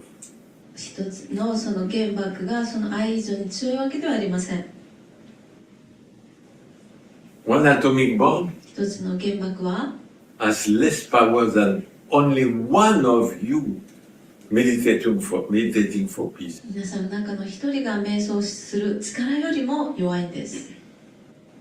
You have to feel, and I'm sure you do, それを感じなくてはいけません。皆さんやってると思いますけれども、 the infinite power of your love. 皆さんの無限のその愛の力を Bomb explode. 爆弾はただ爆発して And that's it. それで終わります。 Love でも愛は stay そこにとどまります。 forever. 永遠に。 Any wave of love you create 皆さんが作り出すどんな愛のその波動は is on earth forever. 永遠にこの地球上に残るんです。 You feel it? それを皆さんも感じています。 You feel it? 感じますよね。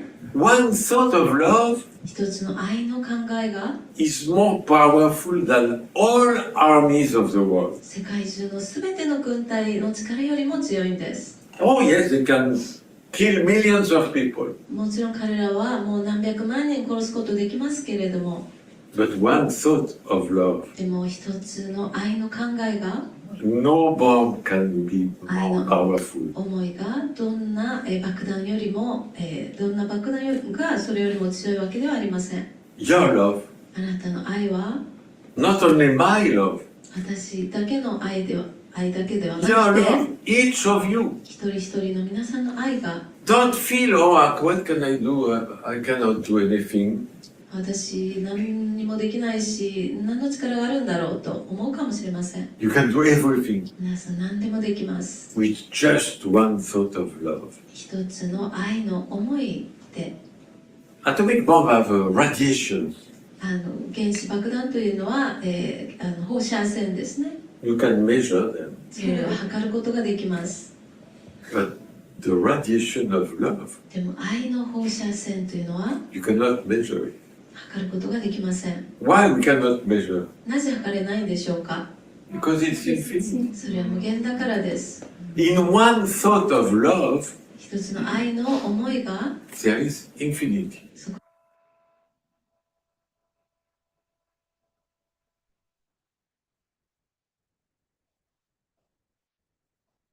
In one thought of love, there is infinity.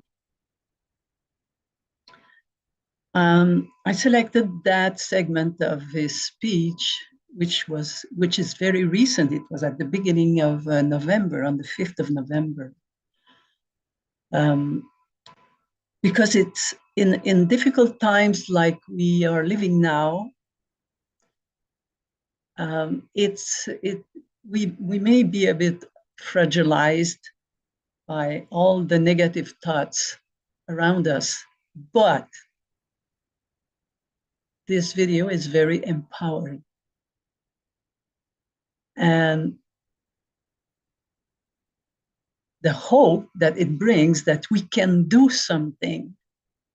We don't have just to talk about it, we can do something about it, is so fulfilling. So we can talk about love, but what I would like to invite you to do today with me is what Rael de Maitreya, which means the Buddha of the West. So he created a movement a few years ago, which is called Meditate 1 Minute for Peace. And it goes totally in the line of his speech that we heard a few minutes ago. 1 minute of peaceful thought can travel the universe and can change everything. And this love can emanate not only from our brain, but from our whole being. And I would like to invite you to meditate for peace with me. I know that in this group, there are a lot of people who do yoga, meditation, different types of meditation.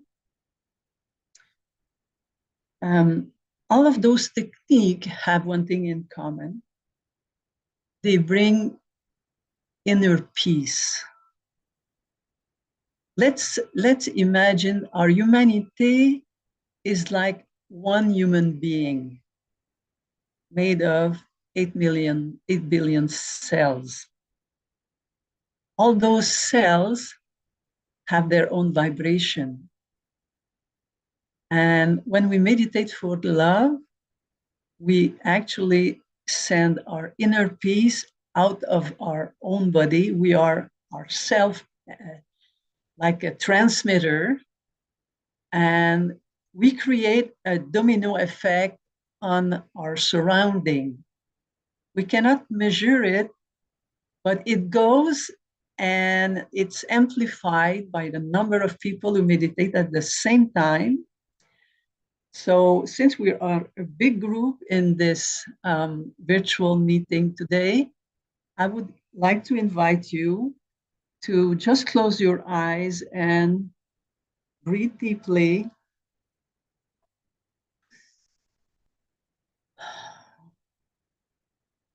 Just breathe deeply, just to be conscious of your whole being.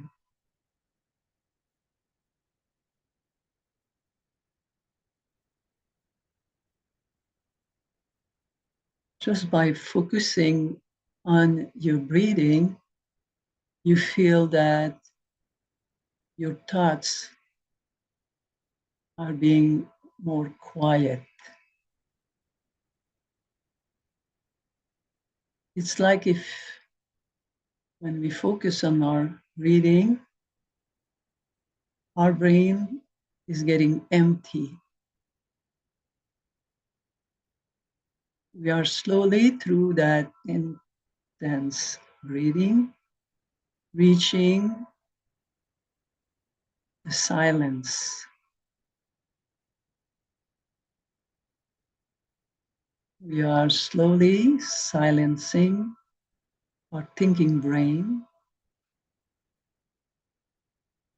to give a chance to our supraconsciousness to connect us with infinity.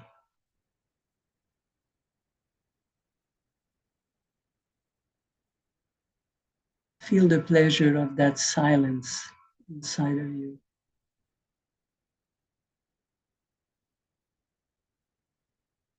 All of your cells are vibrating harmoniously. You are filled with love. You are love. You are peace. So intensely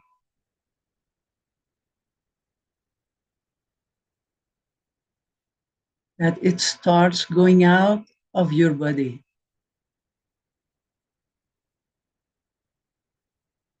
It's going out through the pores of your skin. There's too much love inside. It has to go out.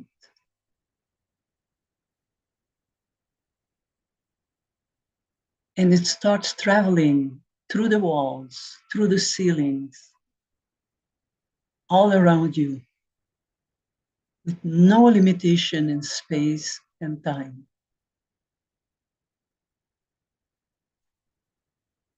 And as this huge wave of love that we are producing now travels through space, our whole humanity all around the globe is being touched by our love. And that touch of love is waking up in themselves.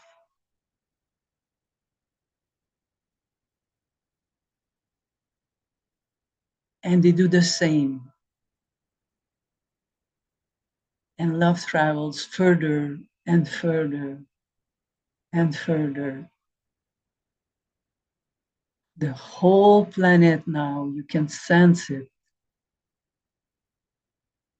The whole planet is vibrating with that tsunami of love.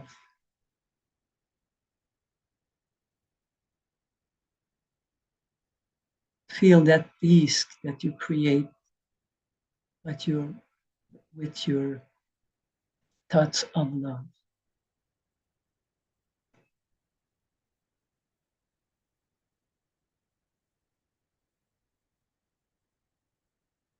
We are one. We are made of infinity. We are part of infinity. What a wonderful feeling. The power of love.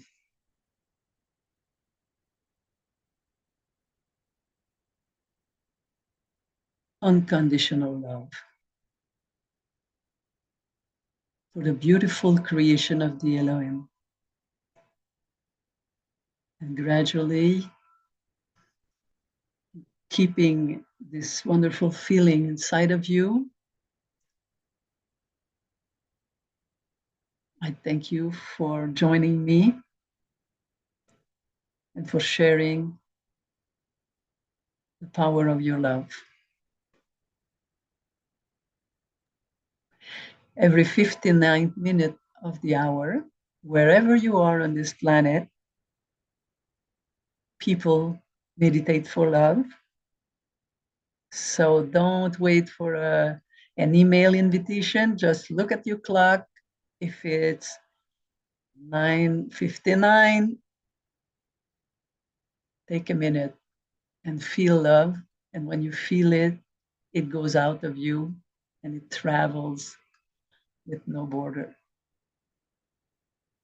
Thank you again. Thank you, Nicole, so much for the meditation. Feeling is the most important thing. To kind of feel each other, feel infinity, feeling everything. Like I think Adam Apollo mentioned it, like there's quantum connection with the whole universe, right?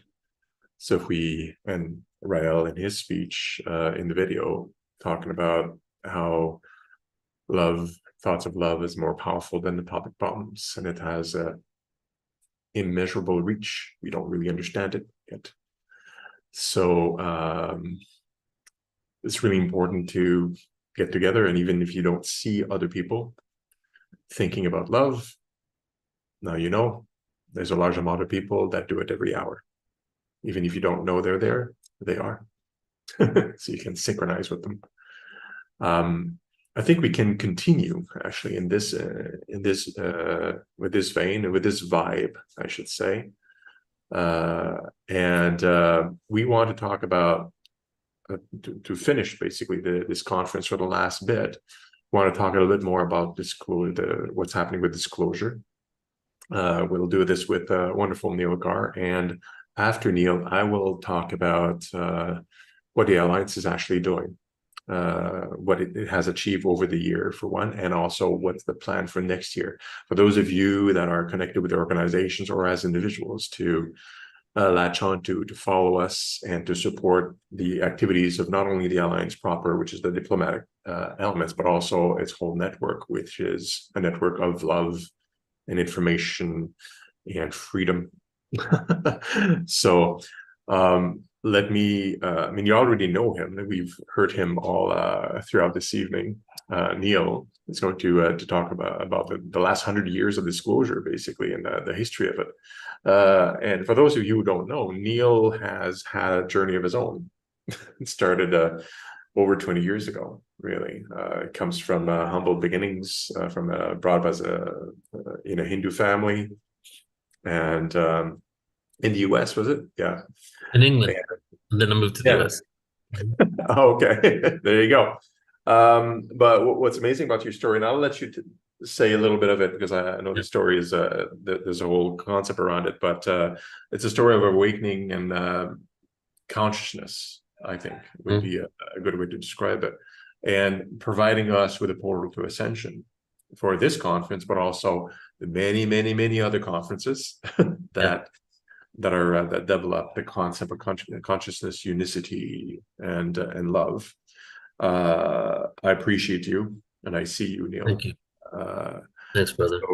thank you for what you're doing, and everybody should connect with the portal and see this content and encourage you. Now, Neil, why don't you? Yeah, let's do it. So Yeah. I was thinking that, Adam actually did the timeline a little bit. He did it in the shorter amount of time. So I'm going to have some interaction here to see where everybody's feeling to decide what we're going to talk about here. And but first of all, I was in a hotel room 5 minutes ago. Now I've transported to the Pleiades. Okay, so I just want to let you know that I'm hailing in from the Pleiades in this moment, and I'm completely jet lagged because I got in from London at 4 a.m. and it's like 3 a.m. now London time. So I'm in a lucid state, which is probably perfect for this moment. So what I wanted to do, everybody, is there's a few different topics. Yes, the 100-year timeline, and Adam did go through like 70, 80 years of it in a shorter period of time. But then there's a couple other topics that are also relevant, and I want to see what you in the audience, what everybody tuning in wants to go into. So here are the options. Okay, we have dimensions. So what are dimensions? The history of the physics understanding of dimensions, which goes into the fourth dimension, the tesseract being time, and then also into the fifth dimension and what that means. And that is relevant for the ET question because it's about what realms of data sets are we tapping into and what collective consciousness is available to us. So that's one. And the other one, so dimensions, okay? And then the other one is welcome to the Milky Way galaxy. Do you want to know about anomalies of the Milky Way galaxy that kind of just show you that what we feel we know about the Milky Way galaxy maybe isn't exactly what is, compared to what we're being told and what is actually true. And then also a lot of things that are conventional information that we just don't take the time to research about what's happening in the Milky Way galaxy. So it's like a reintroduction to your home galaxy. So dimensions, Milky Way galaxy, or UFO timeline. All right, let's get some comments in the chat here. What do you guys want to hear? We got dimensions. Okay, I got 20 minutes, so we got to make the answers quick here, everybody. Dimensions. Okay. Dimensions and UFO timeline. All right. Honestly, I was hoping you'd say Milky Way galaxy, but that's my favorite one. But we'll go for dimensions, okay? But before that, I'm going to say some things about the disclosure. So first of all, there's two things that I want to speak about before we get into dimensions. And the one thing is what was shared on Joe Rogan's podcast, actually. If I had more time with Ruben, I would have wanted to talk to him about this, was, I'm not going to give too much of a backstory. Hopefully you've been following the David Grush story. But we were told in 1933, there was a UFO crash in Italy. The Vatican was also aware of it and knew about what happened. Mussolini retrieved it. In 1945, the US government goes in and after the war, basically takes the UFO and then brings it back to the US. And that was considered the oldest UFO crash retrieval. So on the Joe Rogan show a few days ago, he said, was there anything before that? And instead of saying no, David Grush said you can infer that there was something, but he doesn't have the authority to talk about anything before that because it wasn't cleared. So it was such a vague kind of response that it almost implied and inferred that there were actually UFO crashes that were retrieved before 1933. That's one thing I want to share. Now, also in regards to that same topic, is when the UFO crashed in Italy, they called the Germans up and said, is this one of yours? Because they knew the Germans. I did an interview with Tim Tactics yesterday, part of the secret space program in Germany. We spoke about this on my YouTube channel. And the Germans were dealing with very advanced technology from like 1920 up until, obviously the world wars.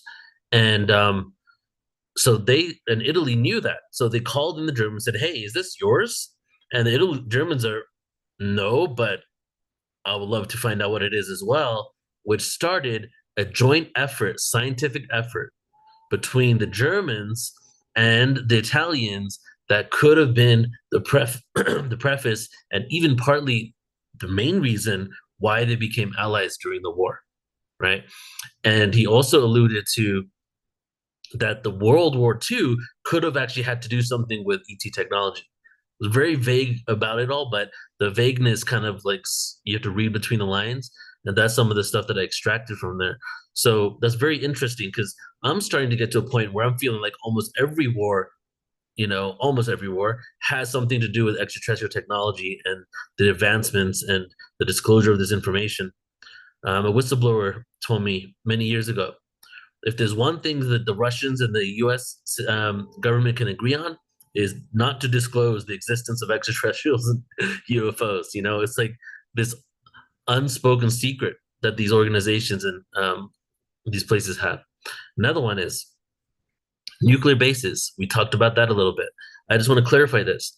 A lot of people think that the cabal is everybody in the government is cabal and they're part of some elite nefarious agenda because they're trying to weaponize space and that they think everything is nuclear warheads, that we need to basically create technology from the UFOs and all that, right? A lot of people believe that, it's some hardcore nefarious agenda. Yes, there probably are factions of that.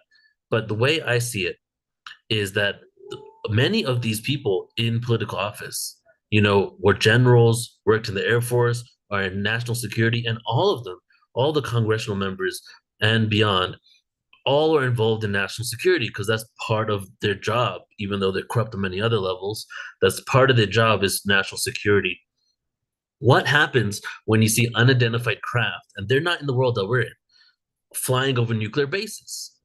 What are you going to think if your job is national security and you've even been in the military and now you see a craft and you don't even know about the existence of ETs over a nuclear base? Well, you're going to think that there may be a foreign adversary or there's a threat to national security. So why is it that the military is behind all this disclosure? The Pentagon's behind all this disclosure? Congressional people are talking about, is it a threat? Isn't hardcore just the nefarious agenda? That part exists for sure. I got a feeling it does, but it definitely is also in alignment with the fact that many of them are just career politicians that are about national security. So I wanted to clarify that. Now, the nuclear basis component, Dolores Cannon says it best. When we split the atom, we affect other dimensions. Actually, perfect segue into the dimensions talk. We affect other dimensions. As soon as we split the atom, there was a call out to the universe for volunteers to come down. And we started coming in incarnating because the prime directive existed. The prime directive was we cannot directly interfere as other dimensional beings with this planet, that we can only incarnate here to have an effect on them. So when we split the atom, this energy permeates into other realities and affects it, which thereby increases the not only us incarnating on the planet, but also increases all these sites and nuclear bases, which is why the majority of sightings, and especially the most famous ones, are at nuclear bases.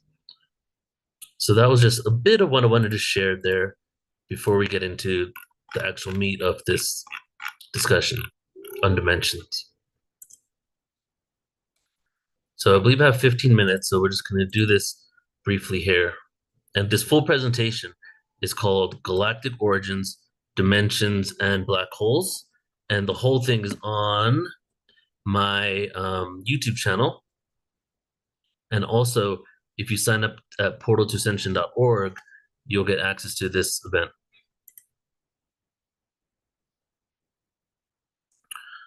So here we go, dimensions. And this first image you see here is just a basic depiction of dimensions. We have one dimension, which is the line right there with a dot on it. We have the two dimensions, which is the X and Y axis. Then we have the three dimensions. But within this, we actually have a fourth dimension. And we'll get to what that fourth dimension is in a second in the three-dimensional image. So it's important to note, because we talk about dimensions as in higher and lower dimension, right? And even Ruben alluded to this too, not to talk about hierarchy so much when he was explaining something. And that is something that I see as a Yuga cycle kind of phenomenon. We speak about dimensions and even levels of consciousness in the terms of hierarchy, higher dimension, lower dimension. But do these beings that are in higher dimensions see us as lower than them or another experience than them? when we've been in the Yuga cycle, that we've been in the Kali Yuga, part of that is the cycle of authority and hierarchy. And within that, we tend to label things as better than or less than by giving it a hierarchical symbol. So also higher frequency is not always this descriptive phrase when describing harmonious or more advanced dimensions. So what I prefer to do is when I speak about dimensions, or what someone would say higher frequency, is harmonic compared to disharmonic, right? Is this a harmonic dimension, harmonic reality, or disharmonic one? The third dimension, we have length, width, and height. So and then within that, there's a dimension that adds solidity to the two-dimensional experience. But the fourth dimension, so now a lot of people have said along the 20-something years I've been into all this, why do we miss the fourth dimension? Some people are anti-fifth dimension activists because they're like, why are you talking about the fifth dimension? Where's the fourth? Why do we jump from the fourth? Well, my take is we exist in the fourth. It's the unseen reality that we're within.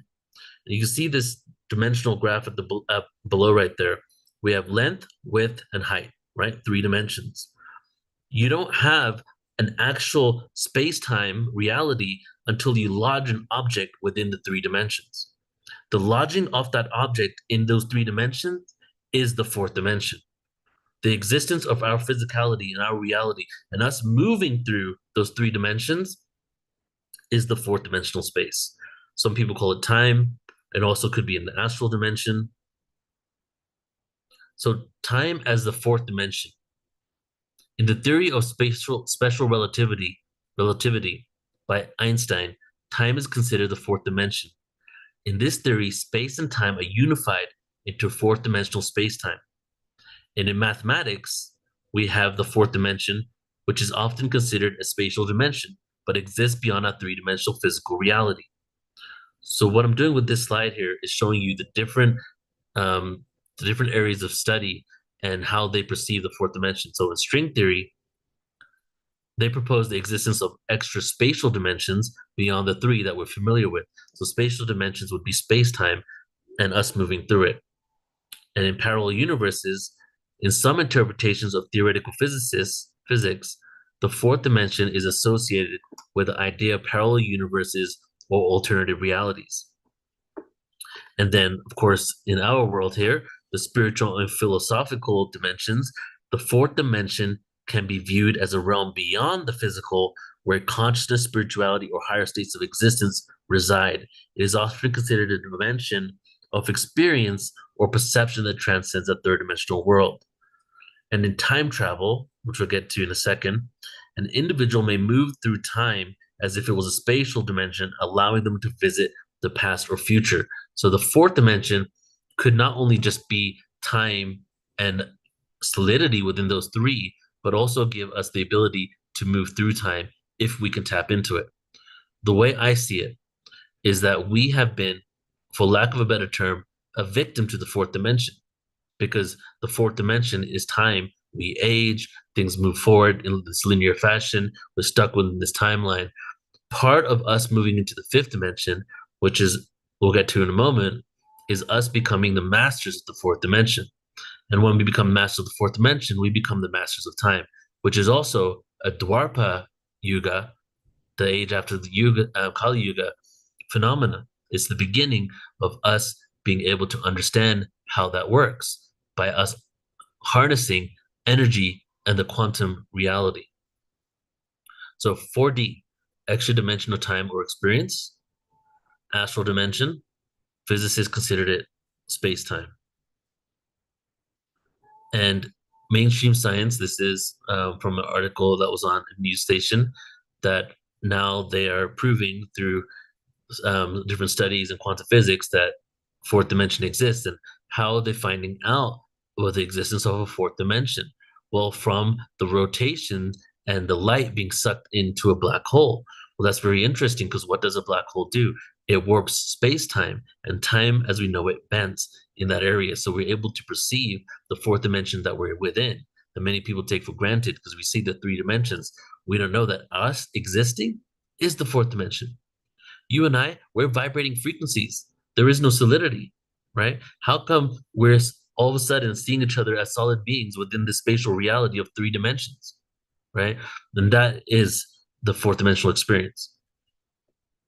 Now, each of these dimensions actually has a corresponding geometry. And for the 4th dimension, it's called the tesseract. You may have heard about this because Pythagoras was into the tesseract, and that's a whole other, I have a 3-hour presentation on Pythagoras on PortalToAscension.org where we go into this. And even in the, I think it's Marvel universe with Thor and Loki, there's actually a show on Disney called Loki, and it's about, Thor's brother Loki, and he steals a technology called the tesseract. And what is that whole show about? He's using the tesseract to jump from time to time, from different space-time reality to different one, in order to basically regain or claim power over everything. But as he does this, he basically pisses off the time police, and they start realizing he's messing with time and try to basically dematerialize him into nothingness, take away all of his essence, right? So even within that, they're showing the tesseract as this 4th dimensional object that is giving you the ability to transcend time. So here is kind of a mathematical image of how the tesseract is created. So we have 2 cubes, right? And then within the tesseract, the cube goes within the other cube. And so basically the tesseract is a cube within a cube. And then the next GIF image is going to show you how this works. So what we're about to see is the mechanism of the 4th dimensional time geometry. And it goes like this.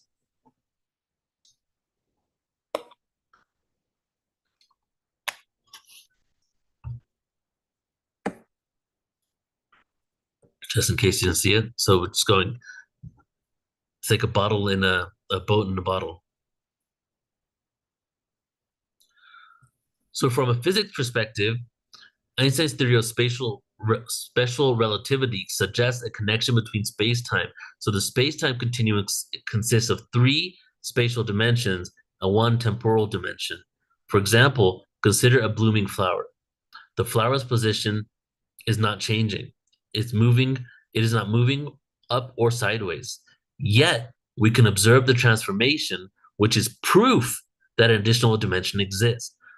Observing the transformation within the 4th dimension, the aging, not even having to move, just being and transforming just by it being within those 3 dimensions. But then let's get to the juicy part here, shall we? Moving to the 5th dimension.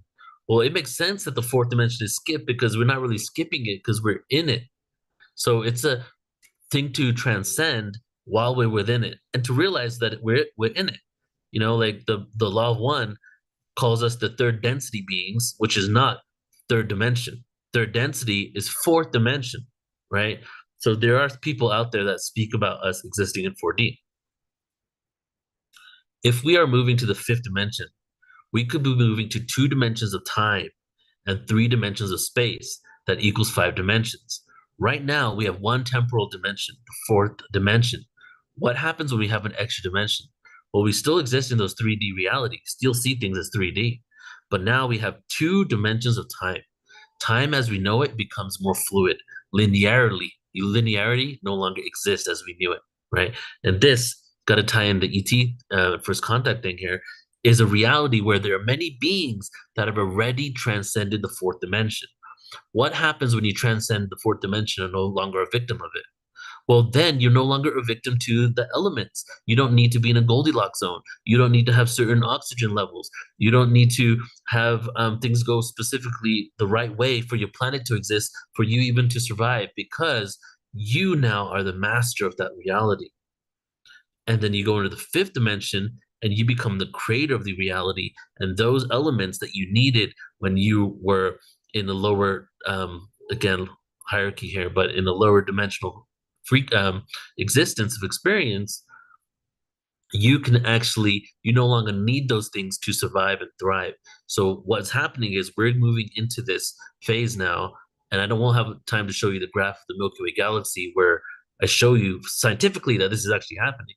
But so we're going into this fifth dimensional experience where there are all these beings that don't need to rely on certain elements in their solar system and with their sun to be where they need to be for them to survive.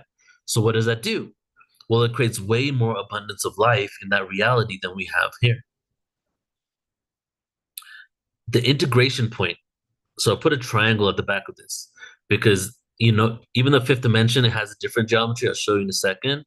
But the triangle is a perfect way to explain the integration of the fifth dimension. So imagine the triangle and the 2 points at the bottom. We have beginning and end. We have linearity by the 2 lines, the 1 line at the bottom, the 2 dots right there. And the top part is the fifth dimensional experience of integration. What we do in the fifth dimension is we realize we've come up with a way to live within duality, but still be at one. How do we be singularity beings, stillness, the oneness within ourselves, but still exist in a dualistic experience? And that is the lesson that we're going through right now as we're moving into that. So the key component to realize a relationship with otherworldly beings, since if they exist in this dimension or higher, they do not exist within linear time. Therefore, they're simultaneously existing with us. And here is a fifth dimensional cube. So the geometry of the fifth dimension. And so there is more dimensional information, but I'm going to stop that there. I don't have time for that because I want to share with you something that's coming up on Portal to Ascension. So I hope you enjoyed that little snippet. And again, more of that is on YouTube and also on Portal to Ascension's website. Now I want to share this with you guys because we are doing our second annual Ultimate Star Beings Conference in January. We're dedicating a Portal to Ascension 2024 Galactic Origins theme at Portal to Ascension. And we have a lot of celebrations because of it. So this one is a 4-day, 100% free, 11-hour-a-day conference, the Ultimate Star Beings Conference, okay, with all these amazing people. And the day before the event, we're doing free live streams on YouTube. For everybody on YouTube, this is going to be on YouTube as well. So the day before this event, we're doing a Galactic Origins panel, an Experiencer panel, an AI panel, an Ascension panel. And then we go into 4 days with just all of this information and content. And the reason why we're doing this is the same reason that I started this event out with today, is that it's really time to move from who is this, what is this, to let's start educating ourselves to who these beings are and our connection to them and the ancient scriptures and the information that is coming from these experiences, these messages. Mary Rodwell is going to be sharing insights from children that have their memories of the extraterrestrial lives. Geraldine Orozco will be sharing holographic DNA information. So it's going to be a really powerful event. And so you can sign up for that at PortalToAscension.org. So thank you all for tuning in. Appreciate you all. Thanks a bunch, Neil. My pleasure, brother. Yeah.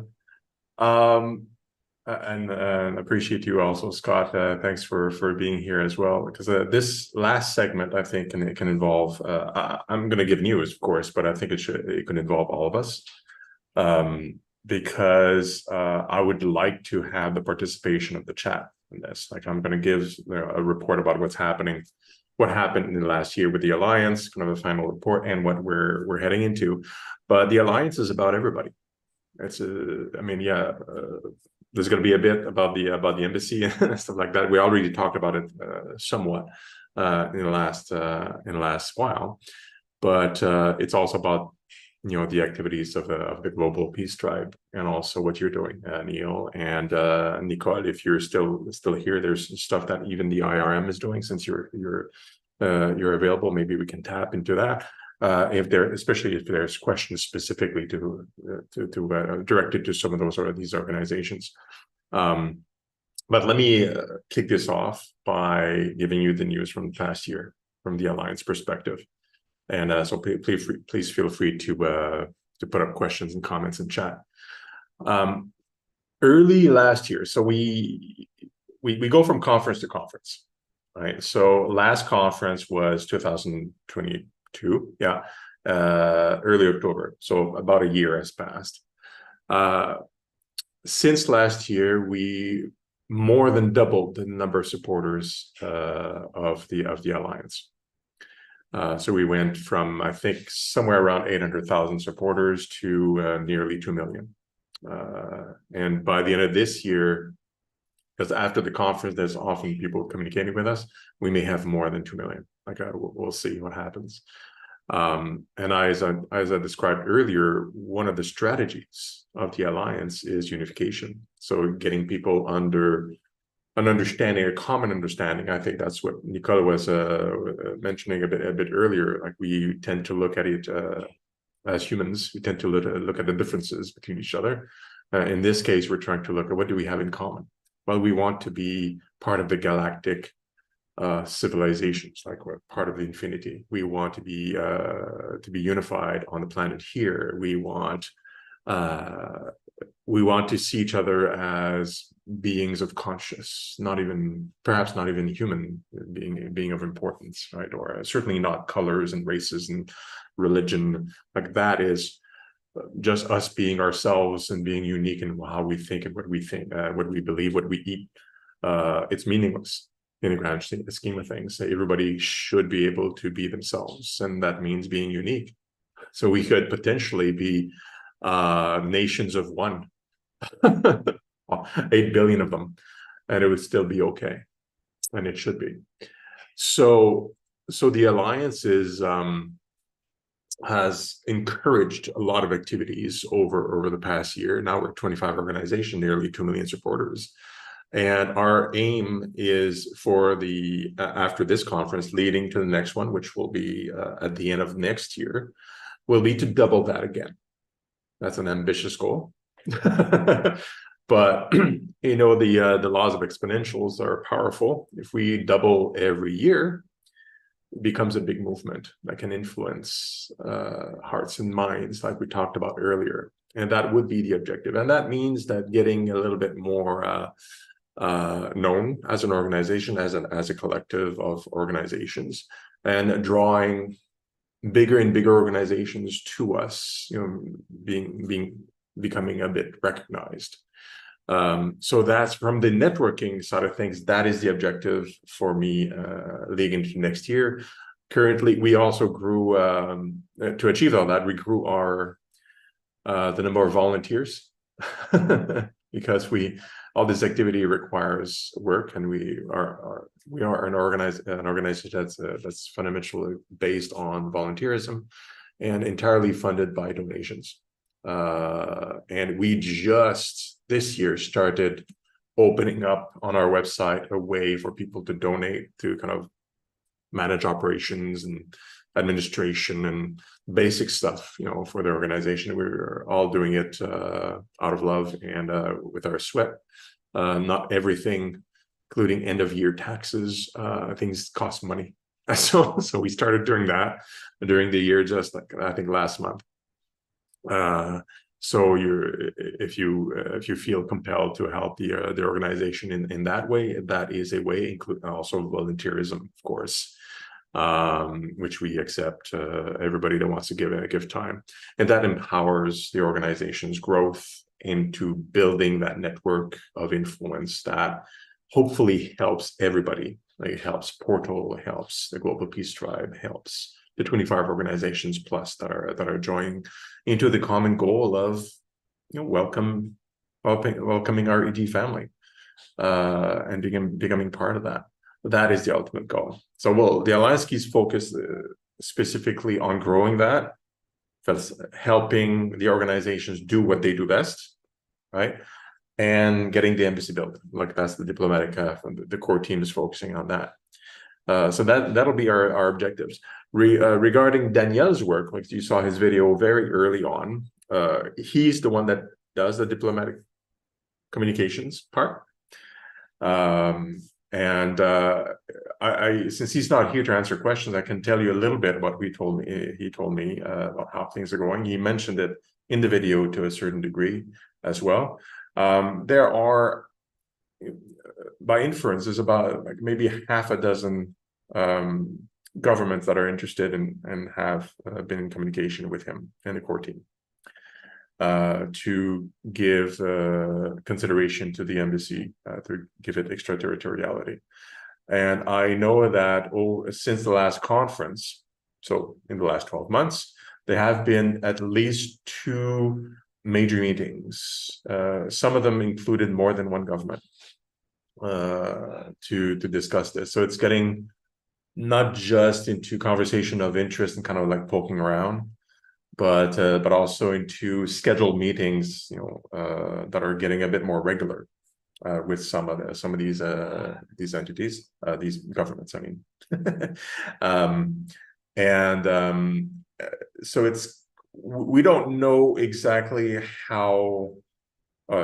when this will become public, like when we'll know exactly which nation is going to reveal, hey, like we want to do this in our land and that kind of thing, because the timeline is entirely controlled by these governments, and we are keeping very close lips on who they are and all that stuff on purpose, because they're a bit shy about revealing what they're discussing with us at the time. But when we were talking earlier, we were talking about how this is becoming more mainstream, right? The Joe Rogan experience example and others. That helps us a lot, because what we all want is full transparency, even on that. Like, we don't want those governments to stay quiet and be afraid of what if there's a leak. We'd like it to be just normal conversation and people to be excited about it, and not creating some backlash for the governments, so that we could reveal exactly, well, these are the nations that are talking with us, and that would be cool to me. Like, I'd love to know, but Danielle doesn't tell me. so I can't tell you a whole lot, but it is moving in that direction. It can be very, very, a reveal can happen very quickly.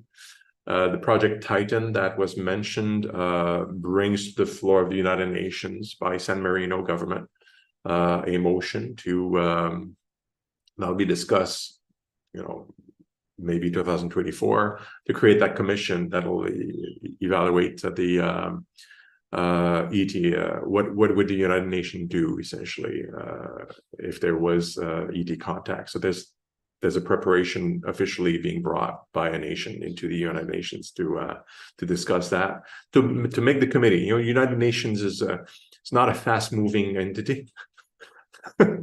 It's slow, but if it's on the floor, then it becomes news, because it's open doors.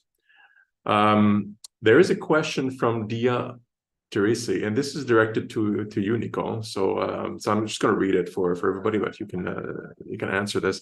Comment on how it came about that Joseph Smith is who and what you describe him as, and what has developed as a Church of Latter-day Saints, which appears to be quite different from the Elohim, even though they refer to the Melchizedek priesthood.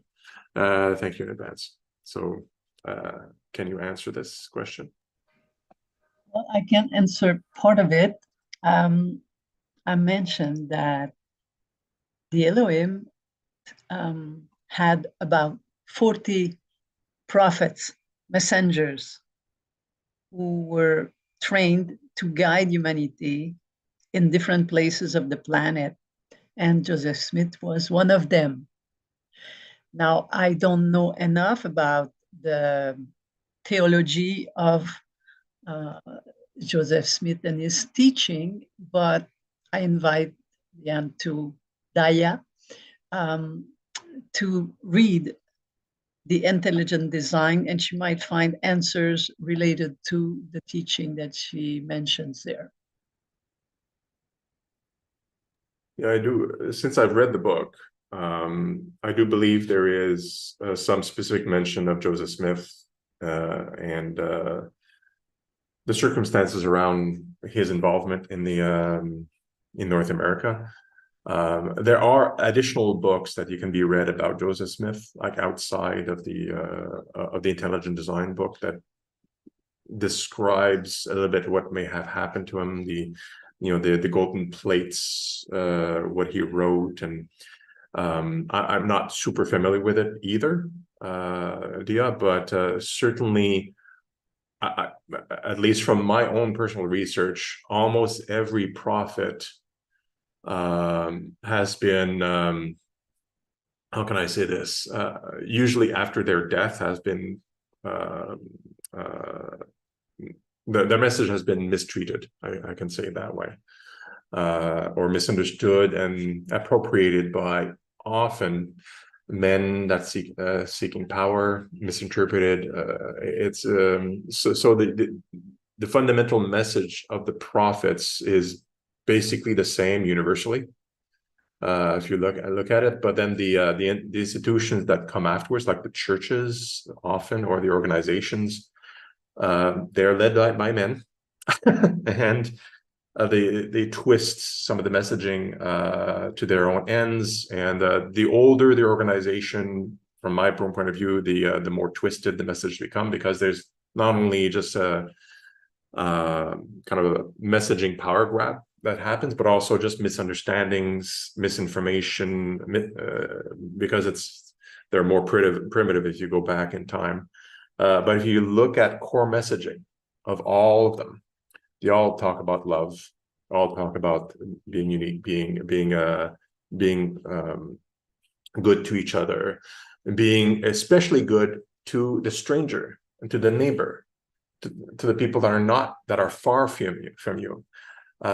You see this universally, and to me, that's where I focus my attention, not necessarily what happens afterwards with the churches, and because each one has a different story. But so that would be my answer for that. So I'm looking, yeah, there's money. Yeah. Okay. Yeah, a lot of those organizations are very wealthy. That's true. Any other question or comment from since we got into that? Because if not, I would invite you to look at our website. I think the Alliance website. I think I've been posting it for quite a bit. And you can check out the organizations that are supporting us there, and they're linking to their websites. You'll find the Global Peace Drive there, and the IRM, and many others. There's a lot of flavors. They're all doing amazing things to help humanity progress towards a welcoming with our ET fathers, mothers, brothers, sisters. And I think that is the goal. That's what unifies us all. So I'd like to perhaps give the opportunity for Neil to close this off, please. Beautiful. Thank you, brother. Actually, Scott, I'd love for you to come on if you want to say a few closing words first. Sure. Well, first of all, what an amazing program this was. Great job, Neil. Great job, Sylvain. And I think one thing I just want to remind everybody of, because people have been asking, what are the specifics about what's going on in Washington? The proposal, if it's passed, will be that all information prior to 1995 has to be released.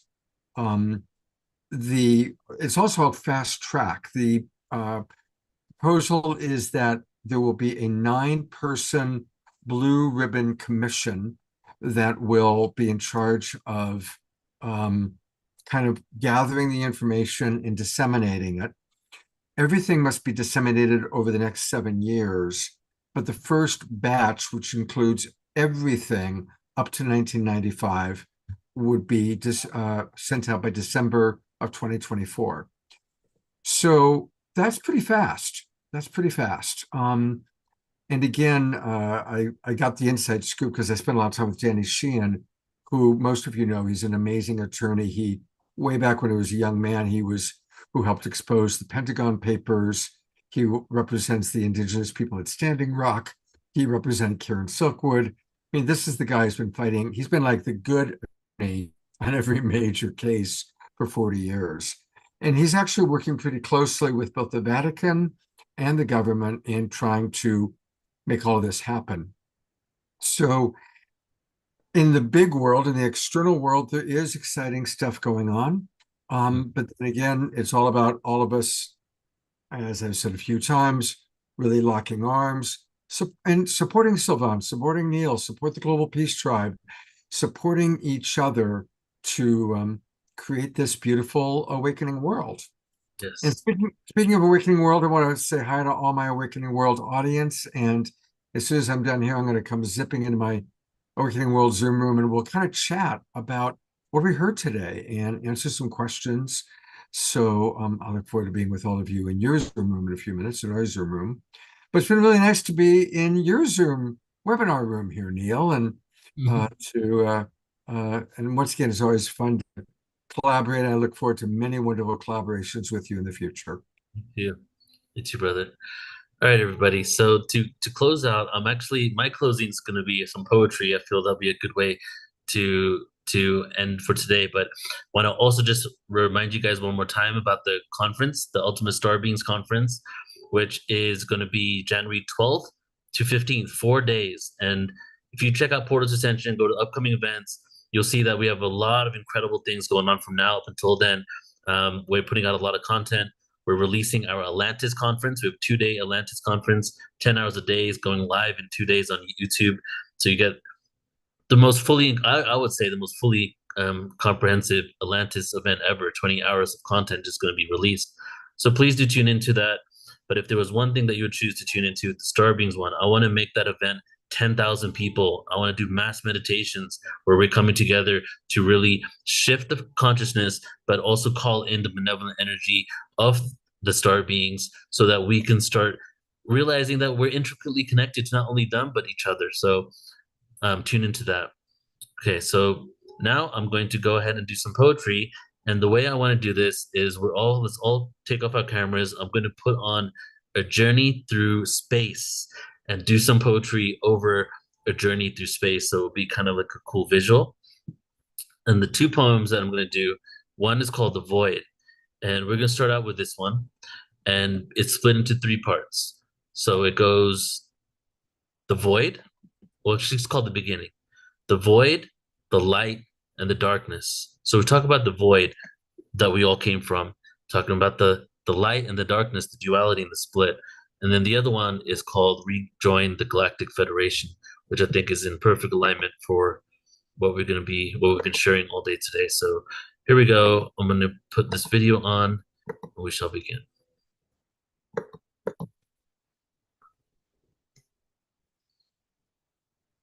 Take the camera off. And after this, we'll close out for the day. So just to say thank you all so much for being here. Love you all. And we'll see you again soon.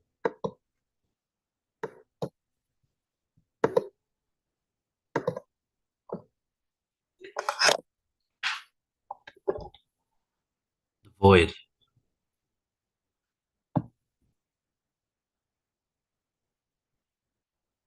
In the beginning, there were no words, no concept, no winning, no place, no time, no description, no label, and no finishing, until awareness became conscious of itself. Separation from the source. No east, no west, no south or north. Not to mention there never existed a dimension or ascension of physical lessons, except for the 0 point. There was no Christ to anoint. Singularity, energy, frequency raised vibrationally, paradoxically into limitation, what only the 5 senses can see.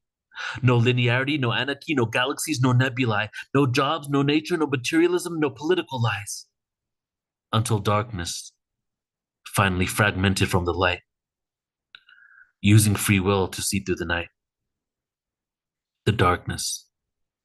I take the anxiety pill full of fright, in my bed insecure for the conspiracy that might take over my mind, control me with a chip inside, scared and full of fear.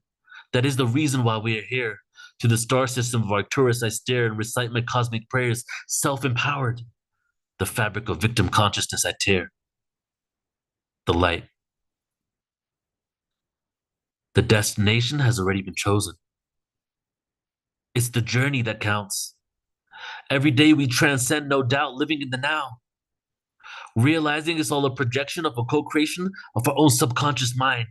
Channel energy through the heart, remembrance of the divine.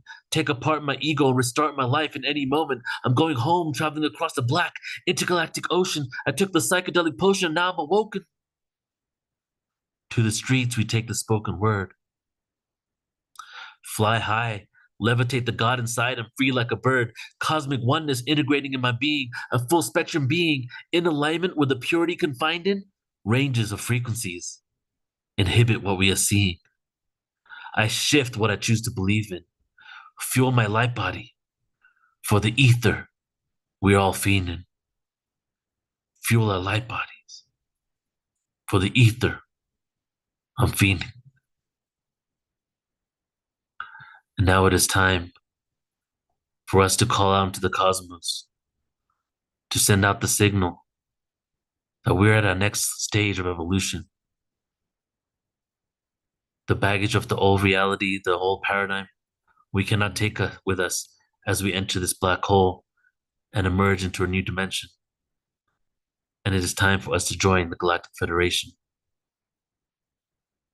Uniformation across all intergalactic nations. Incarnate in this world we are facing reflections of ourselves, reminders of the disconnection from source, governed by the moon, turned to werewolves, creators of our reality still controlled, paradoxically living, intuitively gifted, karmic veils are henceforth lifted. Through the sands of time I am sifting. Through the vibration I send my message. The frequency has risen. The resurrection of the first Christian, not external, but the one within, men and women. Split from the original celestial division, the galactic mission has been given. It is simple and clear. Take the wheels of this planet and stare through the nearest black hole in which we will exit out of a white hole. I'm another universe. I'm another one verse. One celestial song. A part of the core of the multidimensional, omni-universal, exopolitical, rhymes unequivocally strewn and sprayed across all intergalactic vertebrae. Connection, chakra points that spread eons and biblical days, here to portray the truth in multiple forms. The crystalline children are now being born. It is time to terraform and co-create our new cosmic fate among the stars and races throughout all of space. It is time to co-create our new cosmic fate amongst the stars and the races throughout all of space.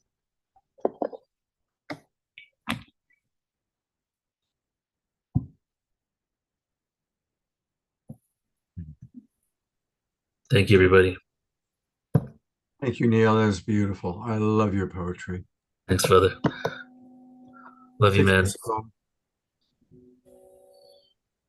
you all. Have a beautiful night, everybody. Thanks, Sylvain. Thanks, Nicole. Thank you. Bye. Bye-bye.